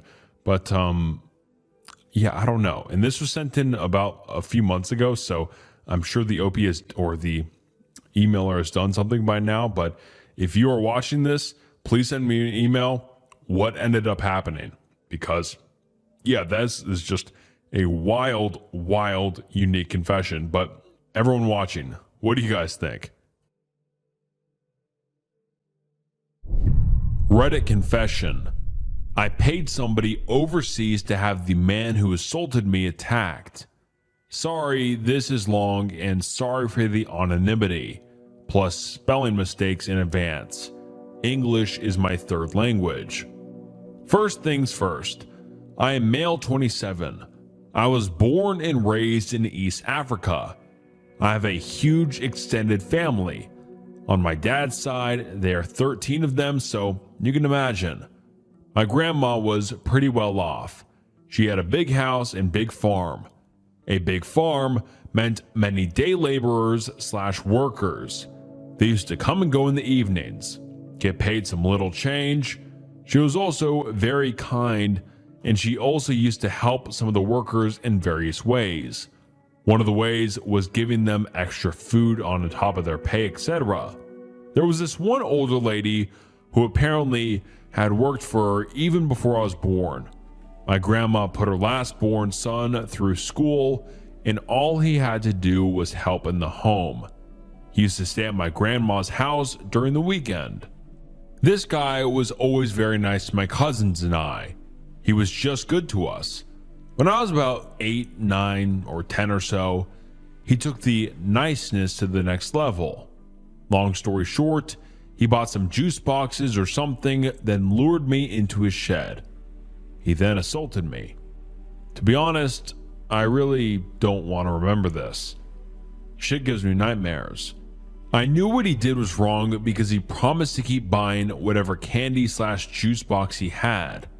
I did keep quiet. One day, I saw him and my little cousin, who is 5 years younger than me, and get all friendly, and I asked my cousin what happened. He admitted to me that he had lured him too. The sad thing is me and this cousin grew older and left for high school, I think. Unfortunately, like I said, we had a big family, which means I had more younger cousins. Note, being gay in Africa is almost a taboo. I think things are changing slowly now. Not sure though. We never talked about this ever. We are in high school and one of my uncles told him to go to his city and work for him. My uncle was super rich. He had businesses and all that. He later went on to politics, but I digress. About a year or so, I hear a story that some people are looking for him. At this point, let's call him Bob. He was caught assaulting some boys in the neighborhood. One of them had admitted to his parents after they suspected something. In my home country, the police work a bit differently due to the corruption, but somehow Bob fled that part of the country, and that's the last I heard of him. Now fast forward. My immediate family and I moved to the diaspora, won't say where, and all of a sudden things have changed in our favor. More opportunities and money is looking nice and all. I work hard, so you know. Early 2010s, I go to visit home after almost a decade. I got to my little hometown, and guess who shows up? By the way, when you go overseas and go back home, it's a big deal. You are a big fucking deal. Everyone thinks you will leave some euros or dollars, lol. This guy sees me, and he approaches me like nothing ever happened. I had forgotten all he did to me and my cousin till this very minute. Something in me snapped. I looked at him, and when he shook my hand, I swear I do not know how I never jumped on his neck to kill him. I called my cousin and reminded him of that. He really played it out and said he does not remember. I reminded him that we still have young children at home, and there is a predator who after all these years is still on the loose. I have a good job and I actually make good money, so it's not an issue. I just told him we need to get him castrated. By the way, in my little town back home, that's what is done to R-wordists, but it kind of applies to men who R-word women. What he had done to us was unheard of, and to many, it does not exist. Most of the kids I went to school with are poor, unfortunately, and make less than £5 a day. So if you show them more than 1,000, they will be willing to do just about anything. One of them became what is equivalent to one of those traffic cops here. He has a weapon and authority, but rarely he uses that weapon. The police are some of the most corrupt people in Africa. I told him my story, and guess what? He was a victim too. I told him to detail whatever he had to, but make sure that man, now in his 40s, is literally fucked. I gave him $500 and promised another significant amount, which I'd bring myself. I went back to my country of adoption, and a few months later, my cousin sends me a video of what we call mob justice in my home country. The video shows a man being ruthlessly beaten by villagers with clubs, rocks, and such. The story goes that he had attempted to lure a local chief officer's kid and his friends to doing the nasty. Before they turned him in, they castrated the nasty man. A year or so, I visited back home and my former classmates told me to buy him tea, lol. Trust me when I say I bought him a lot of tea. There was no evidence as the man was not caught in the act. He was charged with various other shit, but he got out because he is now insane. He is the town madman. It does not take away what he did to us, and the worst part is I remember after what he did to me thinking that was normal. Last year I went home for Christmas and I saw him, stared in his eyes and told him I paid people to do that to him. That's literally the best $1,000 I've ever paid. I have a family of my own now, and I have no regrets. This fool walks around with a gap between his thighs and eats from trash cans because of it. And Jesus, that was one hell of a confession. Obviously the English wasn't good, but like the OP said, it's his third language, give him a break. But wow, that is just an insane confession. I saw murder. I live in Australia, and there are some really beautiful hiking trails that I like to go on to not only see the views, but also get exercise, as I wasn't in the best shape back then. I was hiking near the Glasshouse Mountains near the edge of a trail, so there was trees on either side of me, with an opening allowing view down the side of the mountain. As I hiked up, I got near the top of the trail when I heard screaming like an argument. Lots of curses and just horrible things. As I got closer to the sound, I heard something along the lines of "Help, please help," and sobbing with more curses. I thought someone may have fell, so I went to get a closer look and I saw a person on top another person, and the one on top was swinging their arms up and down on this other person's chest. Then the guy on top just left, ran. I saw the person die. They were trying to crawl and died. And at this time, I didn't have a phone because I was still only young and had strict parents. I've been carrying this guilt for over 10 years, and I'm shaking while typing this. This isn't a joke. I saw a murder. I got S extortion in less than 10 minutes, but deserve it?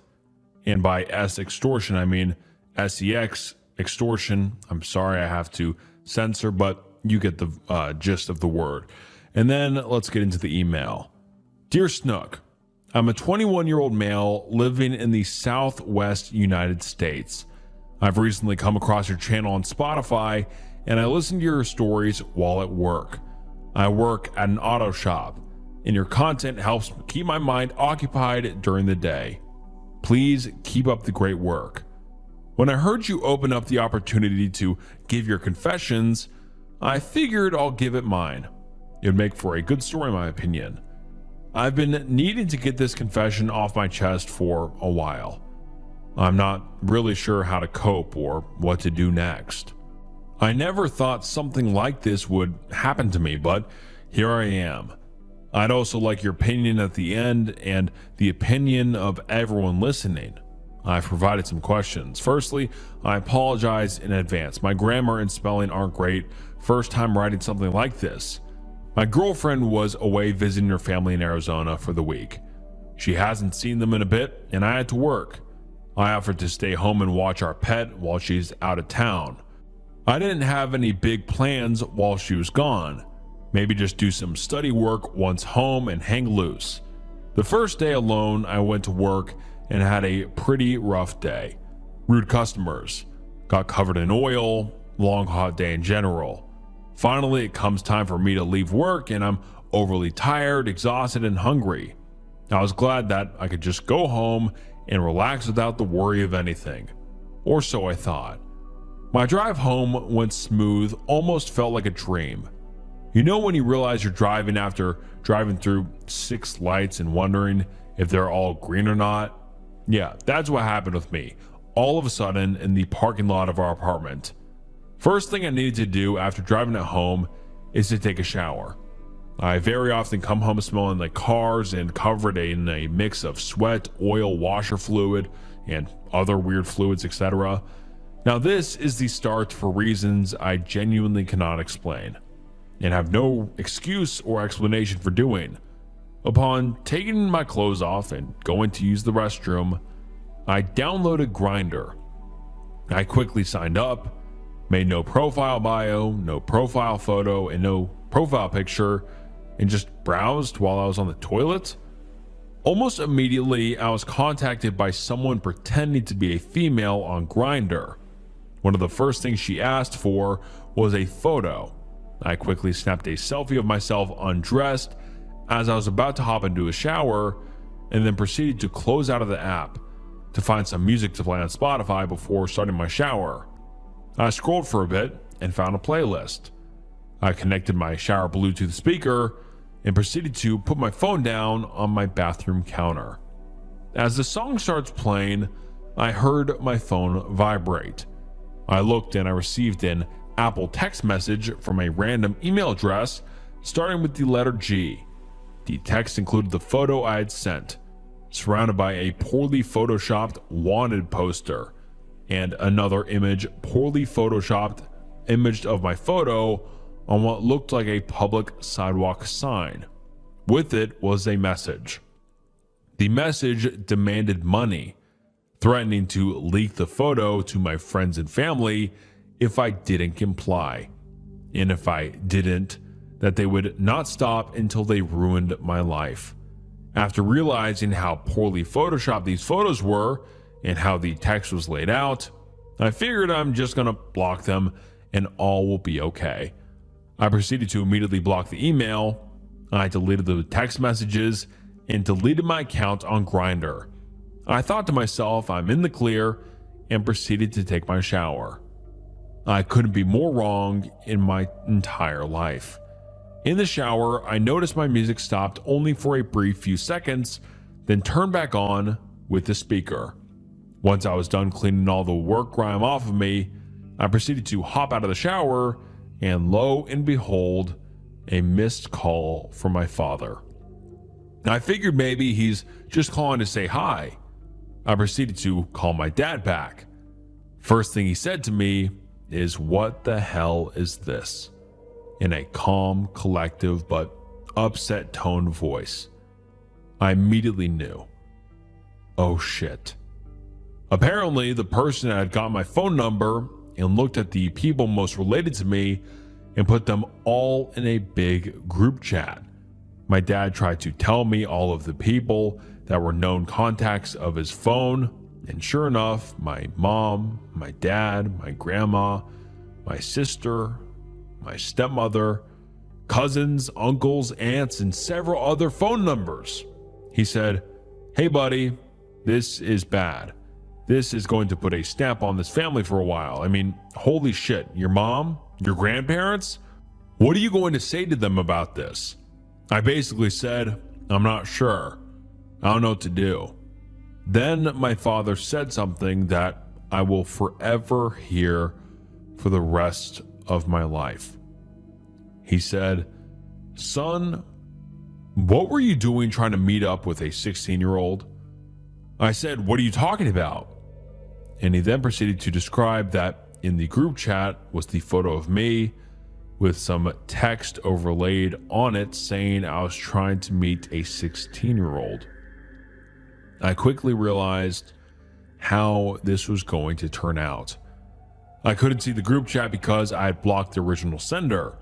Apparently, if you block someone that happens to be a part of a group, you can't see what they send, only what others send. More on this later. Regardless, since I blocked the person who sent the photo, I couldn't see it. I don't want to see exactly what it says. And I've still haven't seen to this day 6 months later. And I hope to not have to ever see it. I quickly tried to explain to my father what was happening, then hung up. A few minutes after getting off the phone with my dad, my sister called me wondering what the hell was going on, and provided that a majority of her side of the family was in that group chat and were the unknown numbers. Now I had a list of numbers texted out to myself so I could try to figure out who was going to see this and to contact before it was too late. Again, I couldn't see the group chat. I was exhausted, starving, and so shaken realizing what this could turn into. I then called my mom, my stepsister, and my grandfather, all while I was still drying off from my shower. This all took place within the span of 10 to 15 minutes. From when I first got the app to the last hang up for now. My girlfriend was out having dinner with her grandparents at this time, and I knew I had two choices. Try to hide this forever or come forward immediately. For genuinely no motive whatsoever, or no reason or desire to cheat or had any thoughts about questioning my identity, I decided to come forward to my girlfriend and tell her exactly what happened. She would be back from dinner in about an hour. That was probably the most excruciating pain I've ever felt in 1 hour. I was trying to ask myself, why did I do this? Trying to come up with an explanation. How do I explain this to my friends and family? Nobody believes me from what I've said so far. I'm so tired. I just want to go to bed. Why did I do this? Once she was back, I called her and explained everything the best I could. She was devastated, broke down crying, and told me she needed space to process everything while she finished visiting her family for the week. That week would turn out to be the worst week of my life. I tried to go to bed that night knowing I had messed up badly. I thought I had probably ruined my relationship. My entire family had now seen those photos of me, and I was being accused of being gay and trying to meet up with a young person, essentially being labeled a complete creep. My girlfriend was upset and confused, and I was confused myself. After one of the most stressful days of my life, the last thing I needed was this. Somehow, I did manage to fall asleep. The next morning, I woke up and opened my phone to the group chat. I learned that when you block someone in the group chat, you don't see their messages, but if someone else replies, you can only see their message. The group chat contained nearly my entire family, a few relatives, and a couple completely random numbers. One of the random numbers replied with a simple, "Huh?" or "What is this?" That's how I realized exactly who had received it. That was the only message ever sent. I immediately deleted the chat, reported the number to Apple, saved screenshots of what had been sent to me, and reported the incident online. I also filed a report through the FBI's online extortion reporting system and used the image removal resources provided. I still had to go to work that day. When I arrived, there was a police officer who regularly patrols the area. I explained the situation to him, and he suggested filing a police report. Once I got off of work, while I was at work despite everything, she still went to have lunch with my parents the day after the incident, which had already been planned for a few weeks. She went with almost every person that was on the list. She said lunch was good, but they didn't talk about the incident. I spent the day thinking it through at work, and ultimately I decided it likely wouldn't help much to report it to the police. The damage had already been done. All that was left was to recover. The following days were extremely difficult. My girlfriend didn't trust me. We hardly spoke other than the typical good morning and good night, and what are you doing today, calls and texts. She said she would like to talk to me when she gets back. The following days were filled with anxiety, stress, and disappointment towards myself. I kept calling more and more of the contacts of that group chat, called them and explained exactly what I've explained before. No idea why, no motive. For my family members who had to see that photo, I'm sorry. You shouldn't have to see a photo of me in the first place. It is not a good way to be a role model in the family. and to my beautiful girlfriend.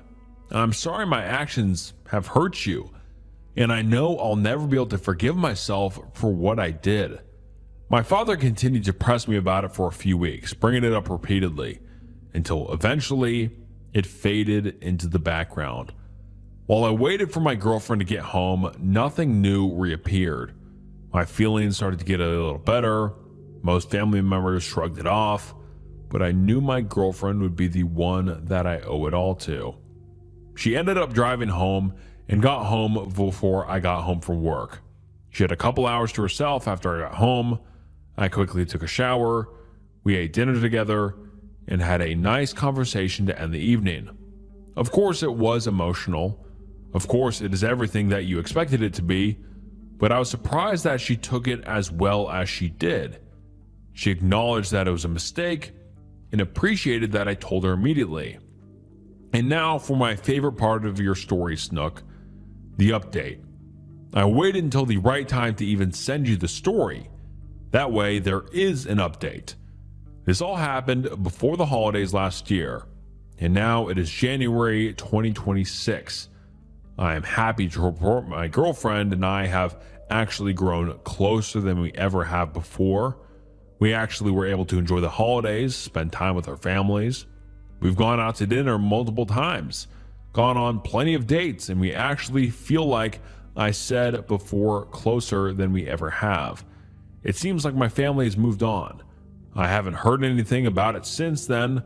I haven't received any new photos, any new text messages. However, my heart does give a beat when I get a text message from a G. I'm happy with the outcome. It's probably the best outcome I could have gotten.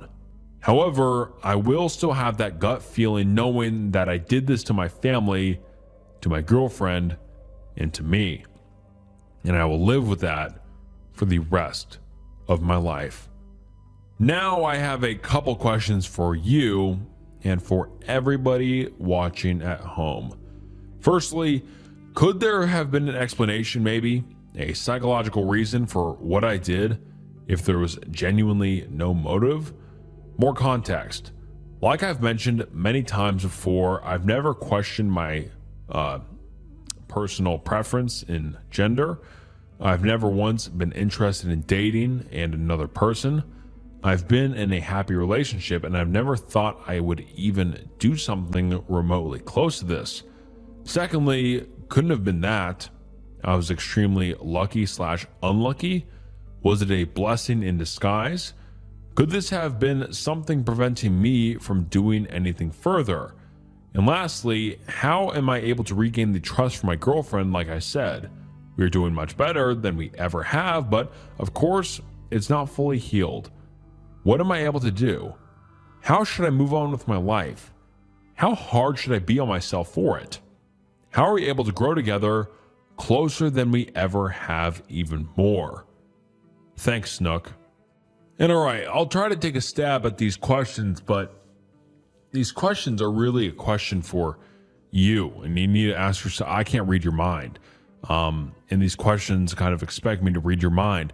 Your first question was, could there have been an explanation or a psychological reason for what I did? I mean, you said you immediately regretted it, which I guess makes sense if you were feeling curious, but this is just a question for you, man. I don't know. I don't know. I mean, no one usually just downloads Grindr and sends a explicit photo of themselves randomly. Like, that's not something that happens a lot of the time, unless you are wanting something out of that other person or wanting to, for some sort of desire or a thrill to cheat, because that is cheating. But you said there's no motive, which I can understand your dad not believing you. But yeah, that is just completely a question for yourself. Yeah, I don't know why, because in this question you say, I've never thought I would even do something remotely close to this. And so exactly, that's a question for you. I can't read your mind. I don't know your motivation, because did you just want a thrill? Were you curious? Or whatever. I don't know. I can't read your mind. And same with your second question. You said, secondly, couldn't have been that. I was extremely lucky / unlucky. Was it a blessing in disguise? Could this have been something preventing me from doing anything further? And I don't know. So what do you mean by could this have been something preventing me from? Could this have been something preventing me from doing something in the future or in the further? So did you think you were going to keep doing stuff? I don't know. I feel like you left out a lot of details when it came to downloading Grindr, taking the photo, and taking a shower. I feel like that was a clear gap of details that you left out, and we can't really get a good consensus on why you did what if you leave out those important details. I mean, what did this girl hit you up and you were like, hey, you're cute, whatever, and then you send the picture, or did you just send the picture right away? I don't know. I mean, I can only speculate because there's just a lot of details missing. And then your last question is how I'm able to regain the trust from my girlfriend. And that's a question for you. Again, I don't know your girlfriend. I don't know who she is. I don't know her personality. I don't know any of this. And so, yeah, dude, I don't know.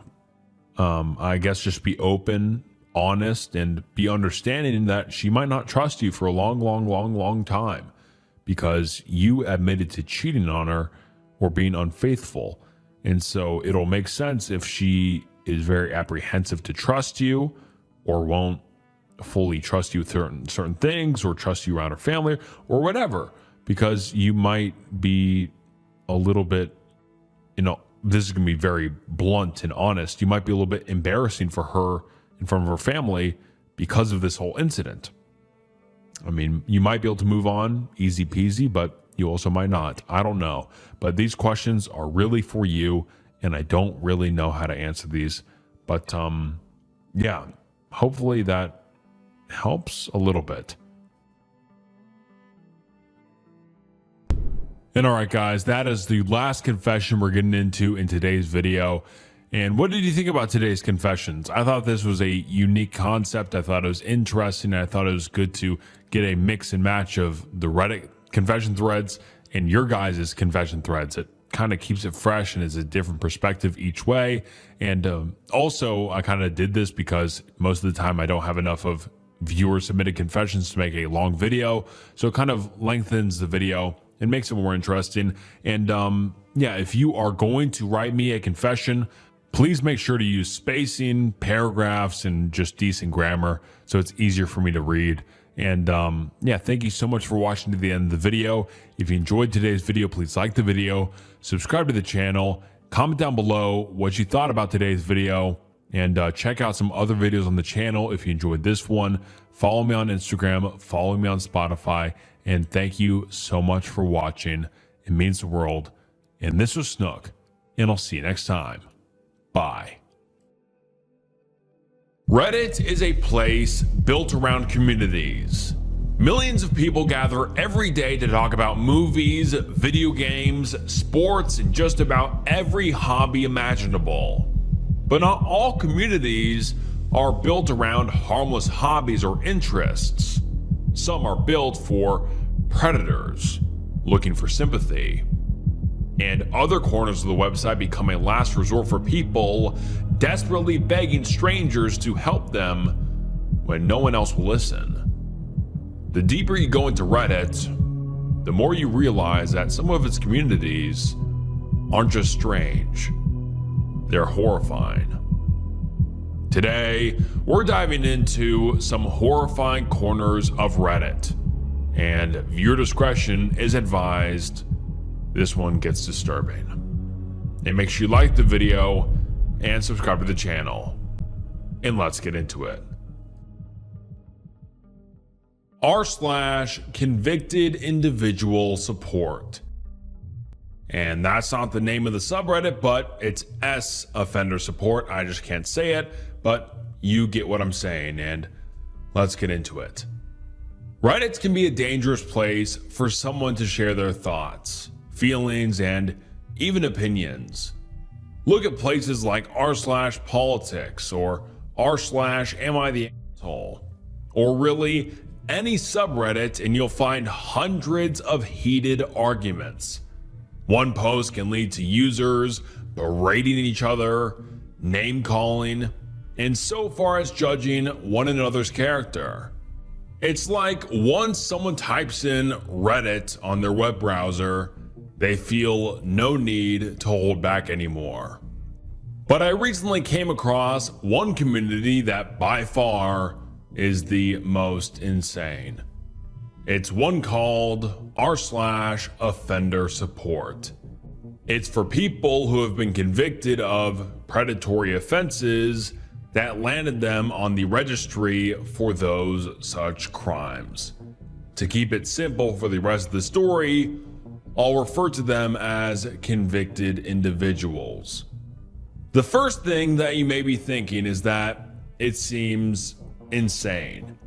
It sounds like a bunch of people who have done awful things and want somewhere they can complain about their consequences. And honestly, that was also my first thought. One of the first things I come across is a pinned post by one of the moderators that gives an introduction to what exactly the subreddit is, and more importantly, what its purpose is.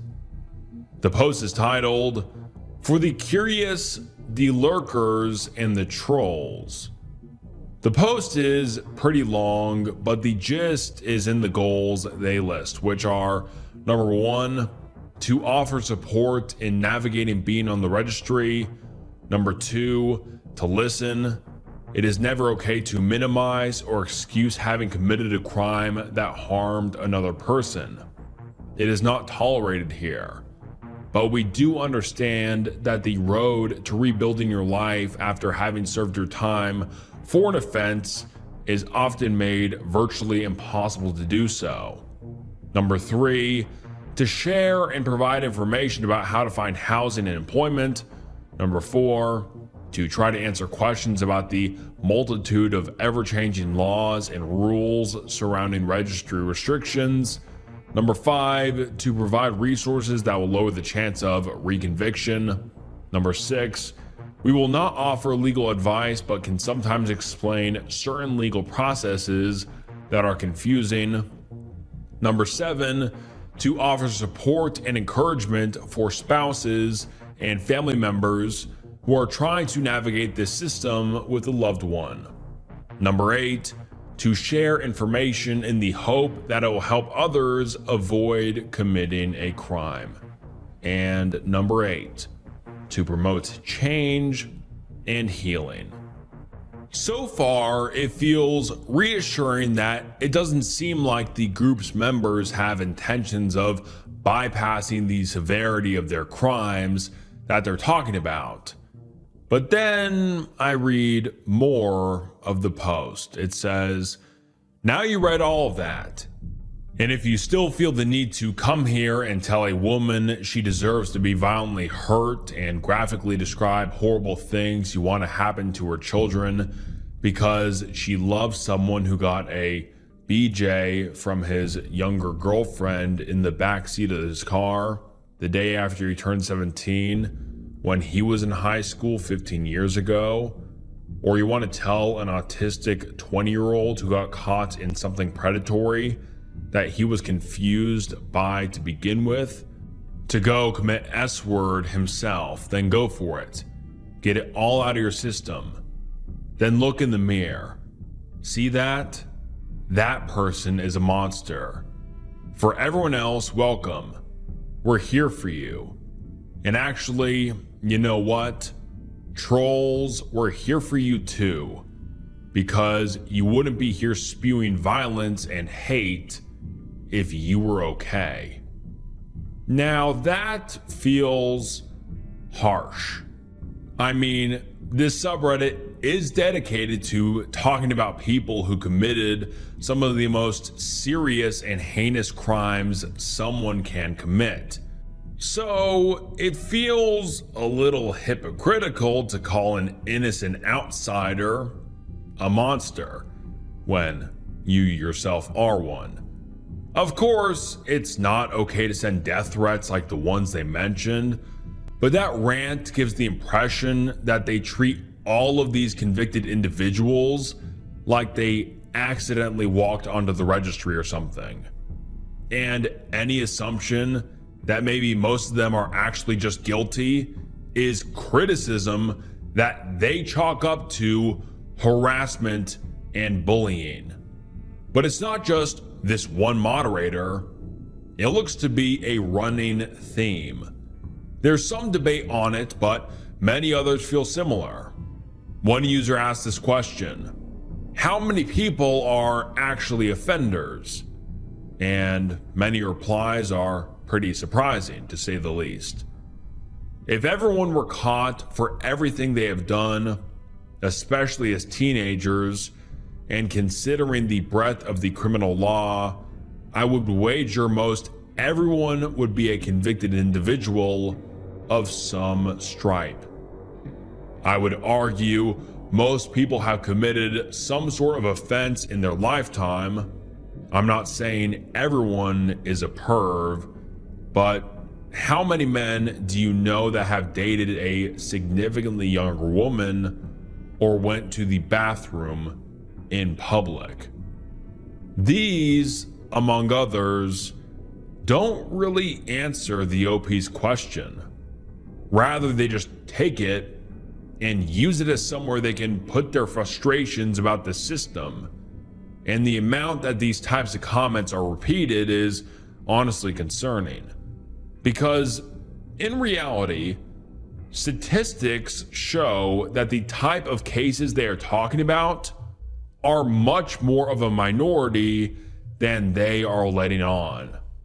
The United States Sentencing Committee states that 98% of people were convicted for terrible, violent, and disgusting crimes, most of which I cannot name here.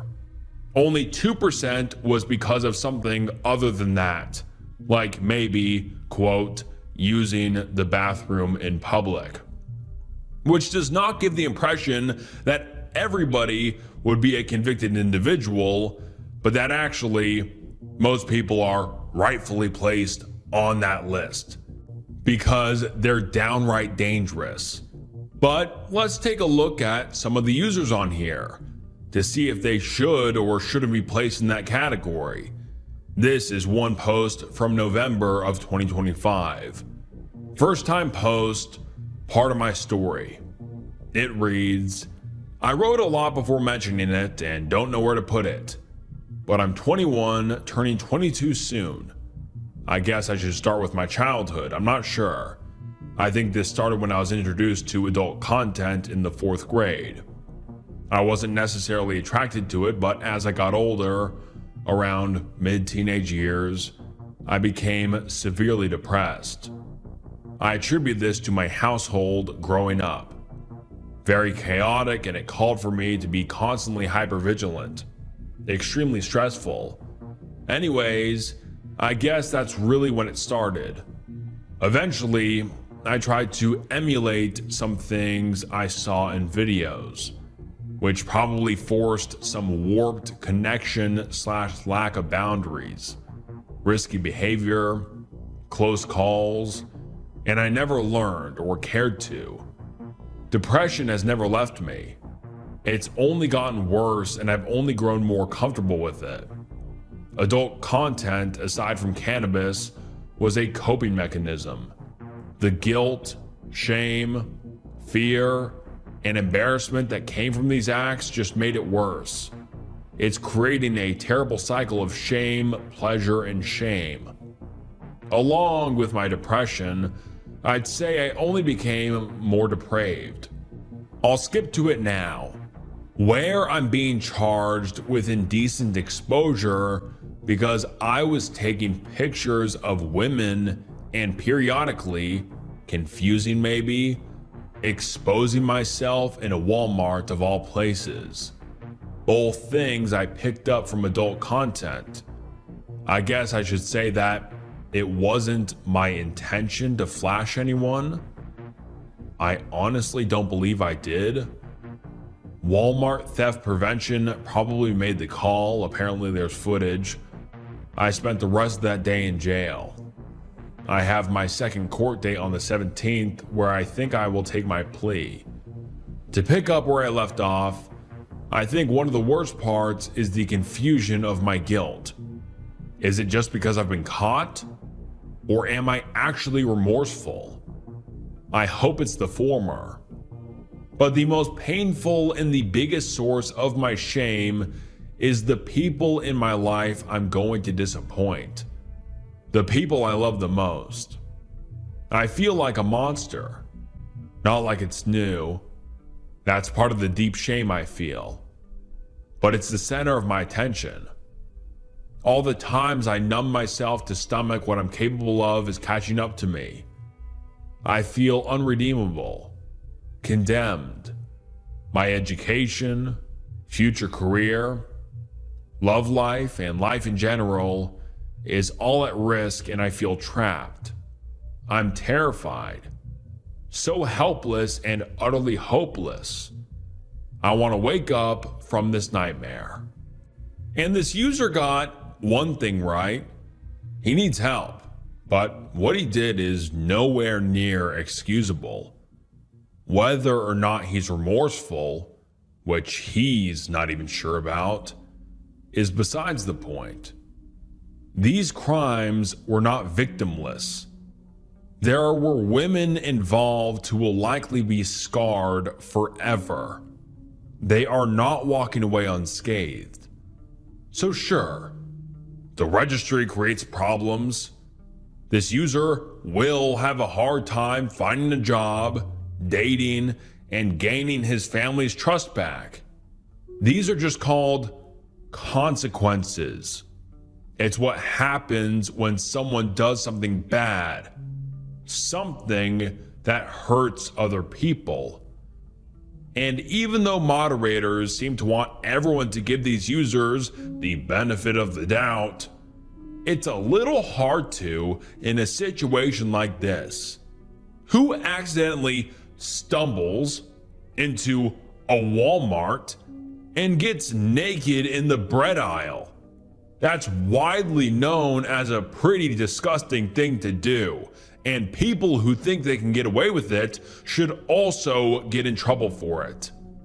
But other users don't really care to get OP to take any accountability because they all feel the same way. And it's not just people that have been convicted themselves. There are family members on here as well. Someone posts, admission of guilt. Is it possible for an admission of guilt to not be used in a trial somehow? My husband was high the night he was arrested and taken into custody and questioned. He was scared and thought his best option was to essentially say, yeah, sure, whatever, I did it. Because he wasn't trying to get locked up for years upon years. He didn't realize at the time what he was facing. Now it's all coming back to bite him. His public defender says there is no legal leg to stand to file a motion to exclude his admission, but they could argue it to a jury. His issue is he doesn't trust a jury. The only evidence is testimony. An expert on the subject and his statements to police. No eyewitnesses, no physical evidence, nothing. Edit to add, my husband was questioned for a while, unsure exactly how long, denying the entire time, but ultimately he felt like he had no other choice. He knew they weren't going to give up and that no one would believe him. He knows what he did by admitting was stupid. It's like they're desperate for help for all the wrong reasons. Because in the comments, she explains that it's not like her husband admitted to something like peeing in public, but actually it was for exploiting an ex-girlfriend's kid. Instead of taking into consideration the weight of an accusation like that, She says that because he was using cannabis, he mistakenly admitted it. What she hasn't considered is that maybe it just actually happened.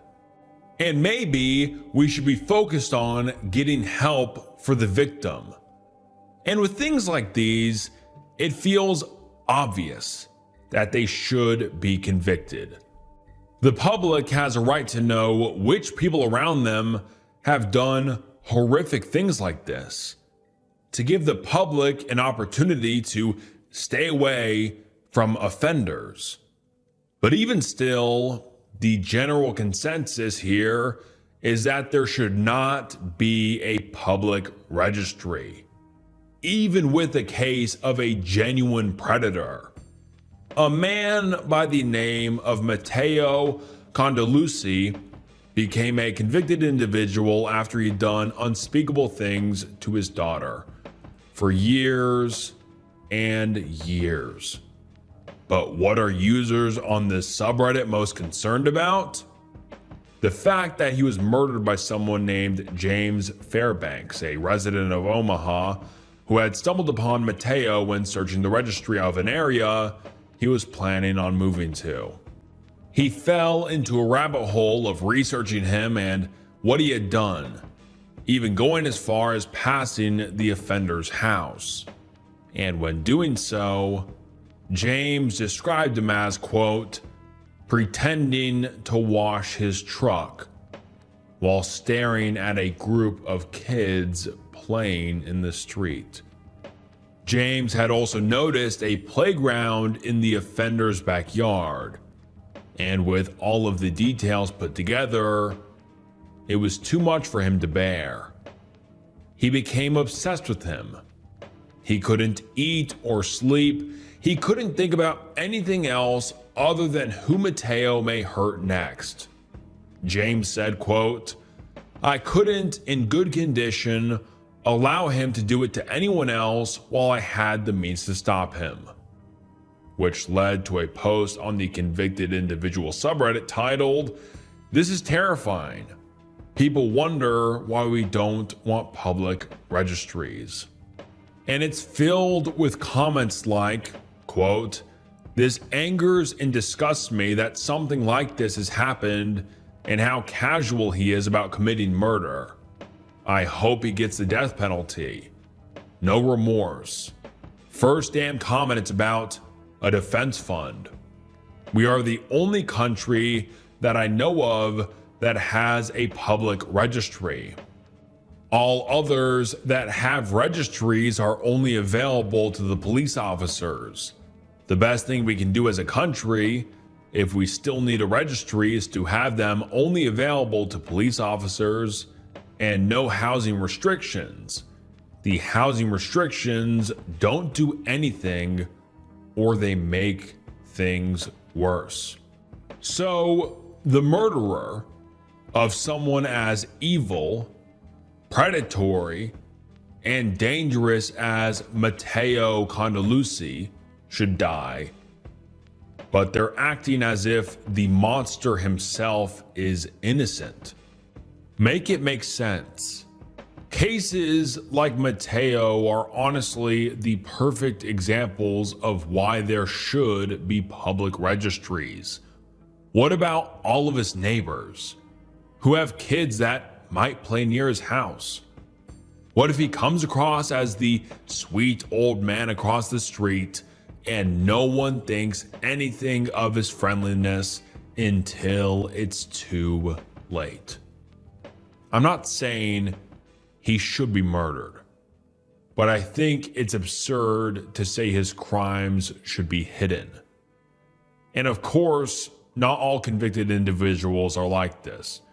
There are plenty of posts on here that showcase examples of people that haven't committed something so egregious, or users that started behaving in ways when they were young and never got the help they need. And the shame and guilt they feel is just crippling.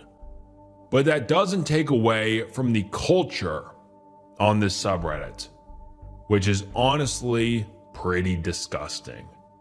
It's one thing to want change, to want a system that better helps people, that prevents terrible things from happening instead of just punishing people and giving them no chance of rehabilitation. But to ask to have the whole registry removed feels gross and predatory in itself. To demand something like that just feels so minimizing to the victims of such horrendous crimes like the ones of Mateo. Because ultimately, they are the most important person in all of this. They have been harmed the most. And whether the registry should be removed or made private is irrelevant until the day that we figure out how to prevent the crimes, the hurt, and all of that harm from happening in the first place. And this subreddit truly ranks among some of the top most disturbing, disgusting, and just downright horrifying subreddits I have ever gone through. Daryl Pratt. In November of 2015, the video game industry was met with a new force. IGN, one of the leading media outlets for all video game news, hired a brand new writer, Alana Pierce. Alana is from Queensland, Australia, where she began her journalism career in 2012. She worked for a couple of small companies, as well as news and TV stations, until deciding to relocate in 2015. It was around this time that her career really started to take off.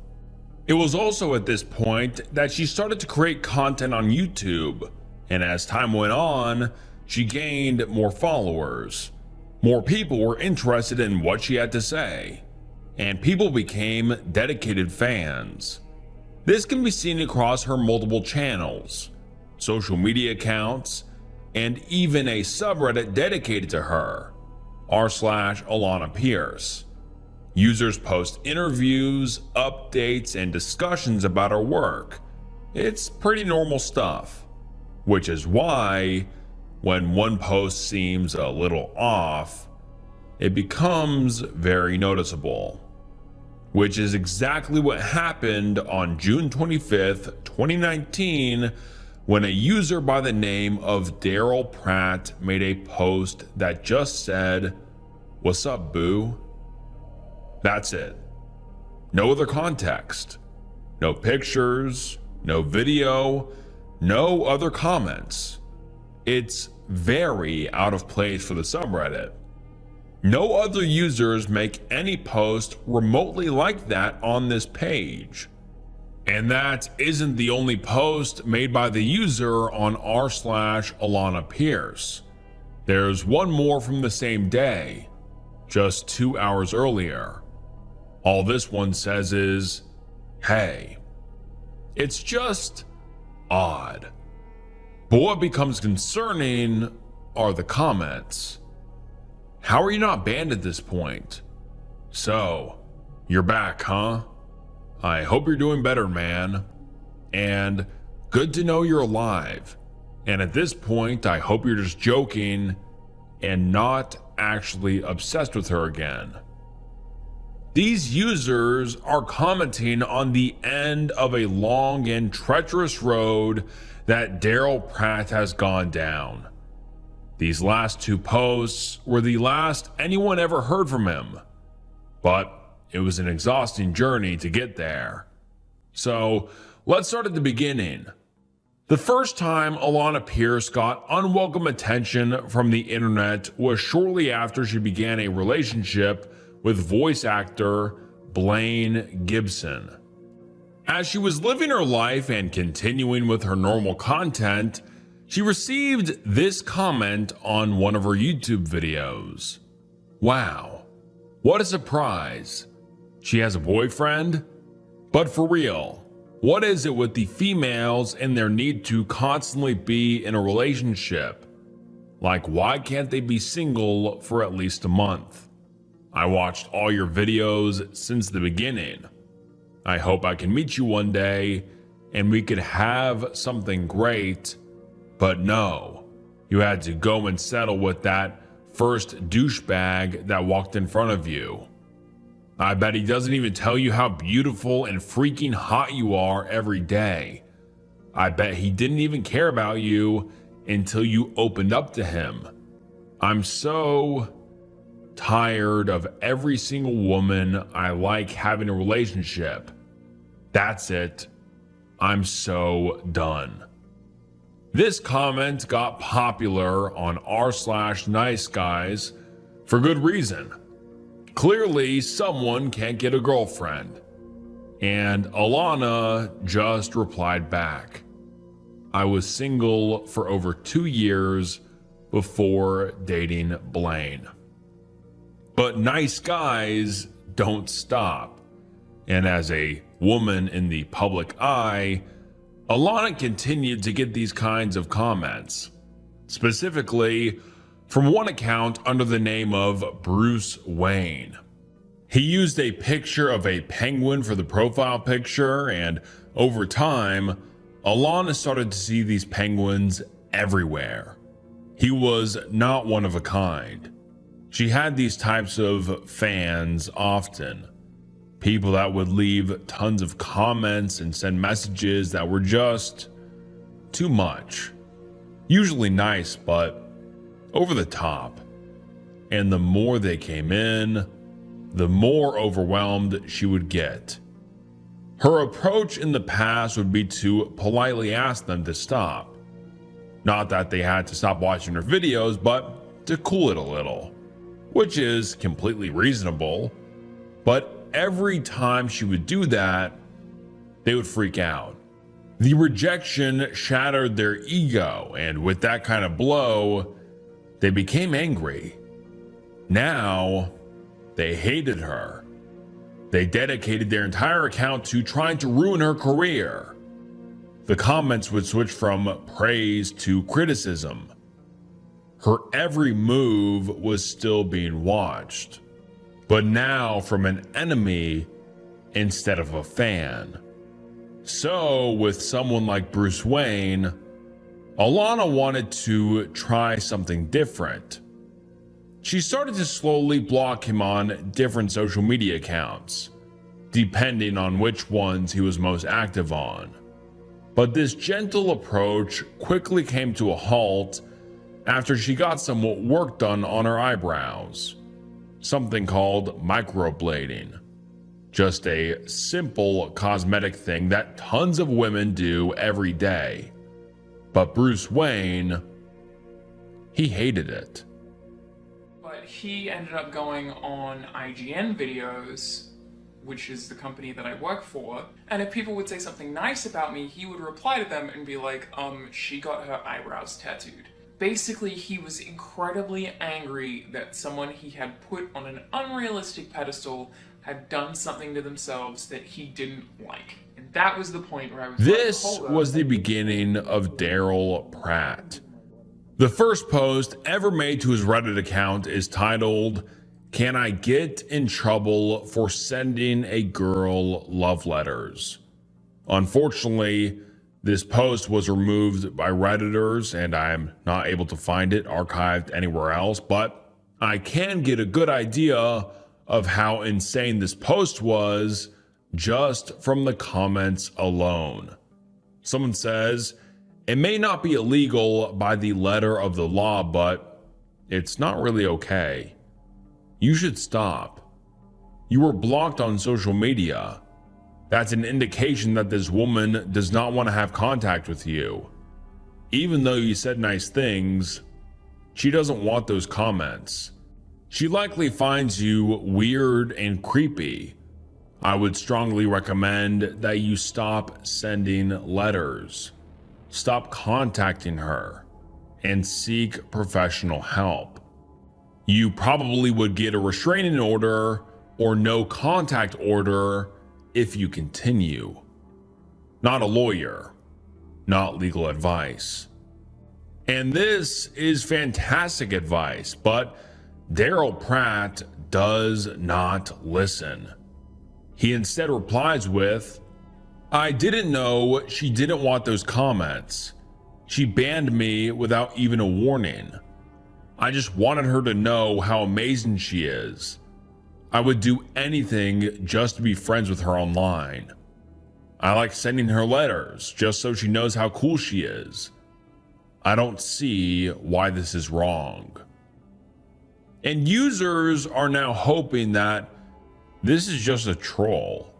Someone who saw what happened with Alana and is playing a prank. Because otherwise, this person is teetering on the edge of danger. Which, from his next couple of comments, he seems to be leaning in one direction. And it's not the one any of us, or especially Alana, want to see. He says, "Thanks for the advice, but I think I'm going to keep sending letters for now. If she tells me to stop, I'll stop, of course. The guy in the movie The Notebook sent like 365 letters to that girl. I feel like if I send them for long enough, she will realize how much I care about her, and maybe she'll be friends with me then. I'm not a troll. I've been following her on social media for over a year, before she even worked at IGN.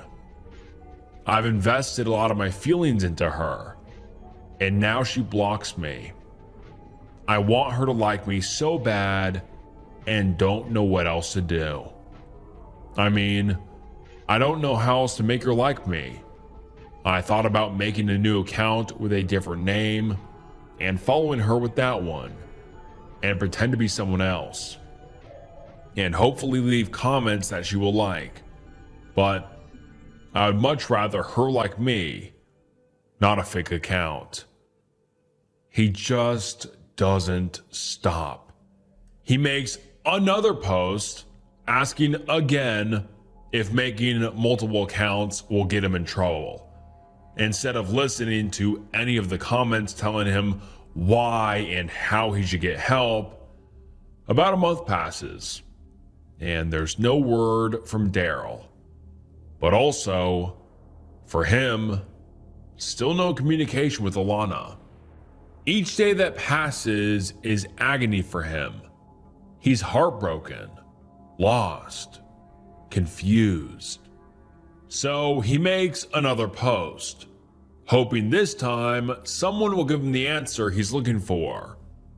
"Me, 18 male, need help making up with my friend, 21 female. I haven't talked to her in about 3 weeks." It's truly baffling, and in some ways, very sad, how much this person believes that he and Alana have some kind of relationship. At one point, he says that he lives in Kentucky and she lives in California, so they'll probably never meet. But that doesn't stop his delusions. In his mind, they're best friends. His comments to her are them talking, and her blocking him is like a breakup. He's grieving the loss of her, which still is not her problem. None of this. No matter what he is struggling with or what led him to behave like this, Alana doesn't deserve all this harassment while she's just trying to work. But I don't know that Daryl ever saw it that way. He was only ever focused on his pain, on how this affected him. Meanwhile, he was flipping Alana's life upside down. He sent letters to my workplace. He also said that he was planning to call the front desk at IGN and have them transfer to me to the phone on my desk, so we got rid of the phone on my desk, so that wasn't an option. And there was also a threat regarding E3 that year in 2016, so I had 2 just giant, terrifying looking security guards walking around with me for the entirety of last year's E3, just to make sure that nothing weird happened. So But these things didn't matter to him. The only thing that eventually got him to back off was when users told him that Alana had a boyfriend, which she did. They weren't lying. And Daryl did not take this well. It was like his whole world came crashing down. His dreams, his hopes, everything he had worked towards was crushed. Honestly, it's pretty surprising that he gave up when finding this out. Given his history, he seems like the kind of person who would have persisted. And he did, in a way. Just not directly. Instead of sending countless letters and begging her, he moved to a different tactic: manipulation. He made her feel like his life was in her hands. These comments have since been deleted, but Alana shared them in her video. Humiliating for me. So then amidst all of this stuff about me having a boyfriend, he said, "How would you feel if your girlfriend found out someone else she likes more than you? That's how I feel." And then the last two comments are, "I'll most likely be dead tonight, so that should make her extremely happy, and then fuck this world." And then he didn't use the account again. She was rightfully extremely upset. Not only had she been thrown through the ringer the last couple of months, watching her back and fearing for her life constantly, but now she felt the weight of someone's life on her shoulders. She mentions in her video that she understands where this mentality comes from, like Daryl mentioned in his comment about The Notebook. So many shows and movies have characters that chase endlessly after women, no matter how far they run, but by the end of the story, they end up getting married and living happily ever after. But that's not how real life works. But Alana suspects that's where Daryl learned that behaving like this is not only okay, but the way to win her heart. When really, it just tormented her and left her distraught. She has no idea what happened to him after those comments. She thinks that he has made a few other accounts where he continues to talk to her, but nothing has ever been that intense again where she feels like she needs to put up a boundary again. Of course, I don't hope that he was being truthful in his last comments and actually died that night. I hope that he finally came to his senses and got the help he needs. And I do hope that was the end of it all. Even if Alana stopped getting harassed, it's possible he moved on to another woman and stalked them instead.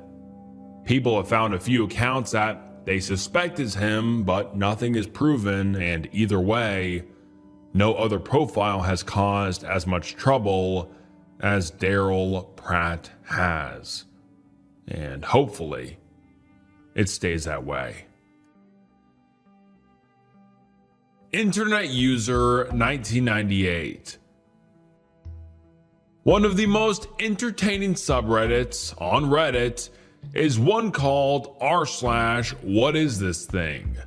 With almost 3 million weekly visitors, there's tons of users every day who post pictures of random or obscure looking objects that everyone investigates.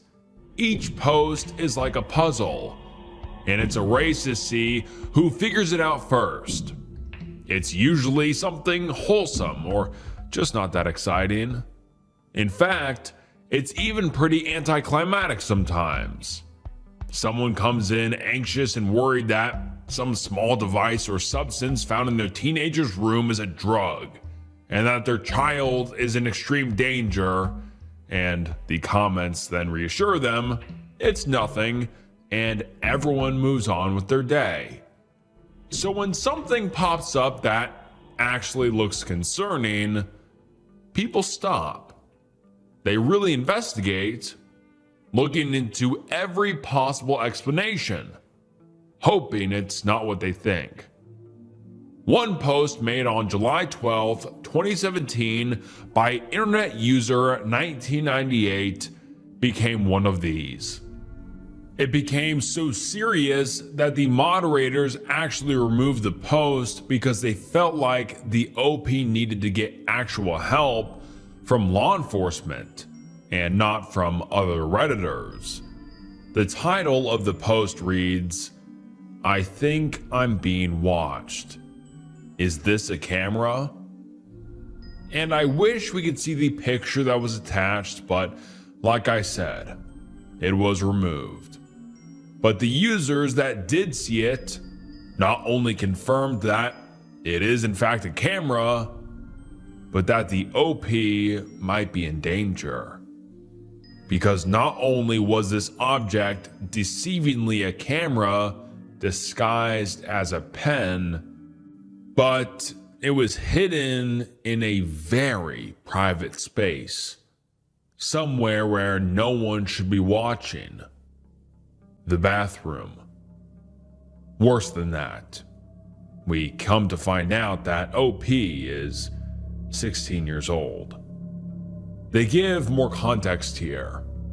The post reads, "Okay, I'll write a full update / life story now. My parents died in 2013, sending my brother and me to foster care. For the past 3 to 4 years, I've lived with this guy and his dad who have done some awful / creepy shit. It would feel wrong to exclude the fact that he supported my brother and me for so long, but this is unacceptable. A week ago, my brother moved out, leaving me with this guy who just put a camera facing the shower this morning. I posted this thread on my work break. Now I'm off work at home after talking with him about it. I don't want to live here anymore. I haven't for a while, but I have no one that will take me in at 16. I've built the last 3 years of my life living here. I have no idea what to do. I've tried calling CPS before and they came and left. That can't happen again. I'm pretty much alone in this house with no one to talk to or help me. What am I supposed to do?" Some people suggested they go to an Office Depot or Staples and confirm that it's a camera, which the OP did. The employees there agreed it most certainly was. So now it was real. The OP could be in real danger. The first thought is to call the police or CPS, but like they said, the thought of contacting them again and them leaving was terrifying. They say, maybe because I don't want to be left alone with a deranged perv who's mad that CPS was called. So the user is stuck in between a rock and a hard place. Either way, it feels like they're backed into a corner with a monster. One solution is given by user Japanese Knotweed, who comments and says, "Where are you? You need to go to the actual CPS office in person. Take the camera pen with you. Bring a change of clothes and anything small, transportable, and precious. Everything you need to be reasonably comfortable for a few days, and just go. Sit down in the waiting area and say, I don't feel safe going back to the house until I know what this is and what's on it. Then don't get up until an option you feel good about shows up. There are short-term respite foster care providers in most areas, and this is one of the ways they can be of great help." Their only reply to this by OP was, "I called CPS for a different reason earlier this year, in a sort of way that would make it look like someone else called. They wanted to talk to me and ask every question right in front of the dude. Saying I'd like to talk to them in private didn't look too good.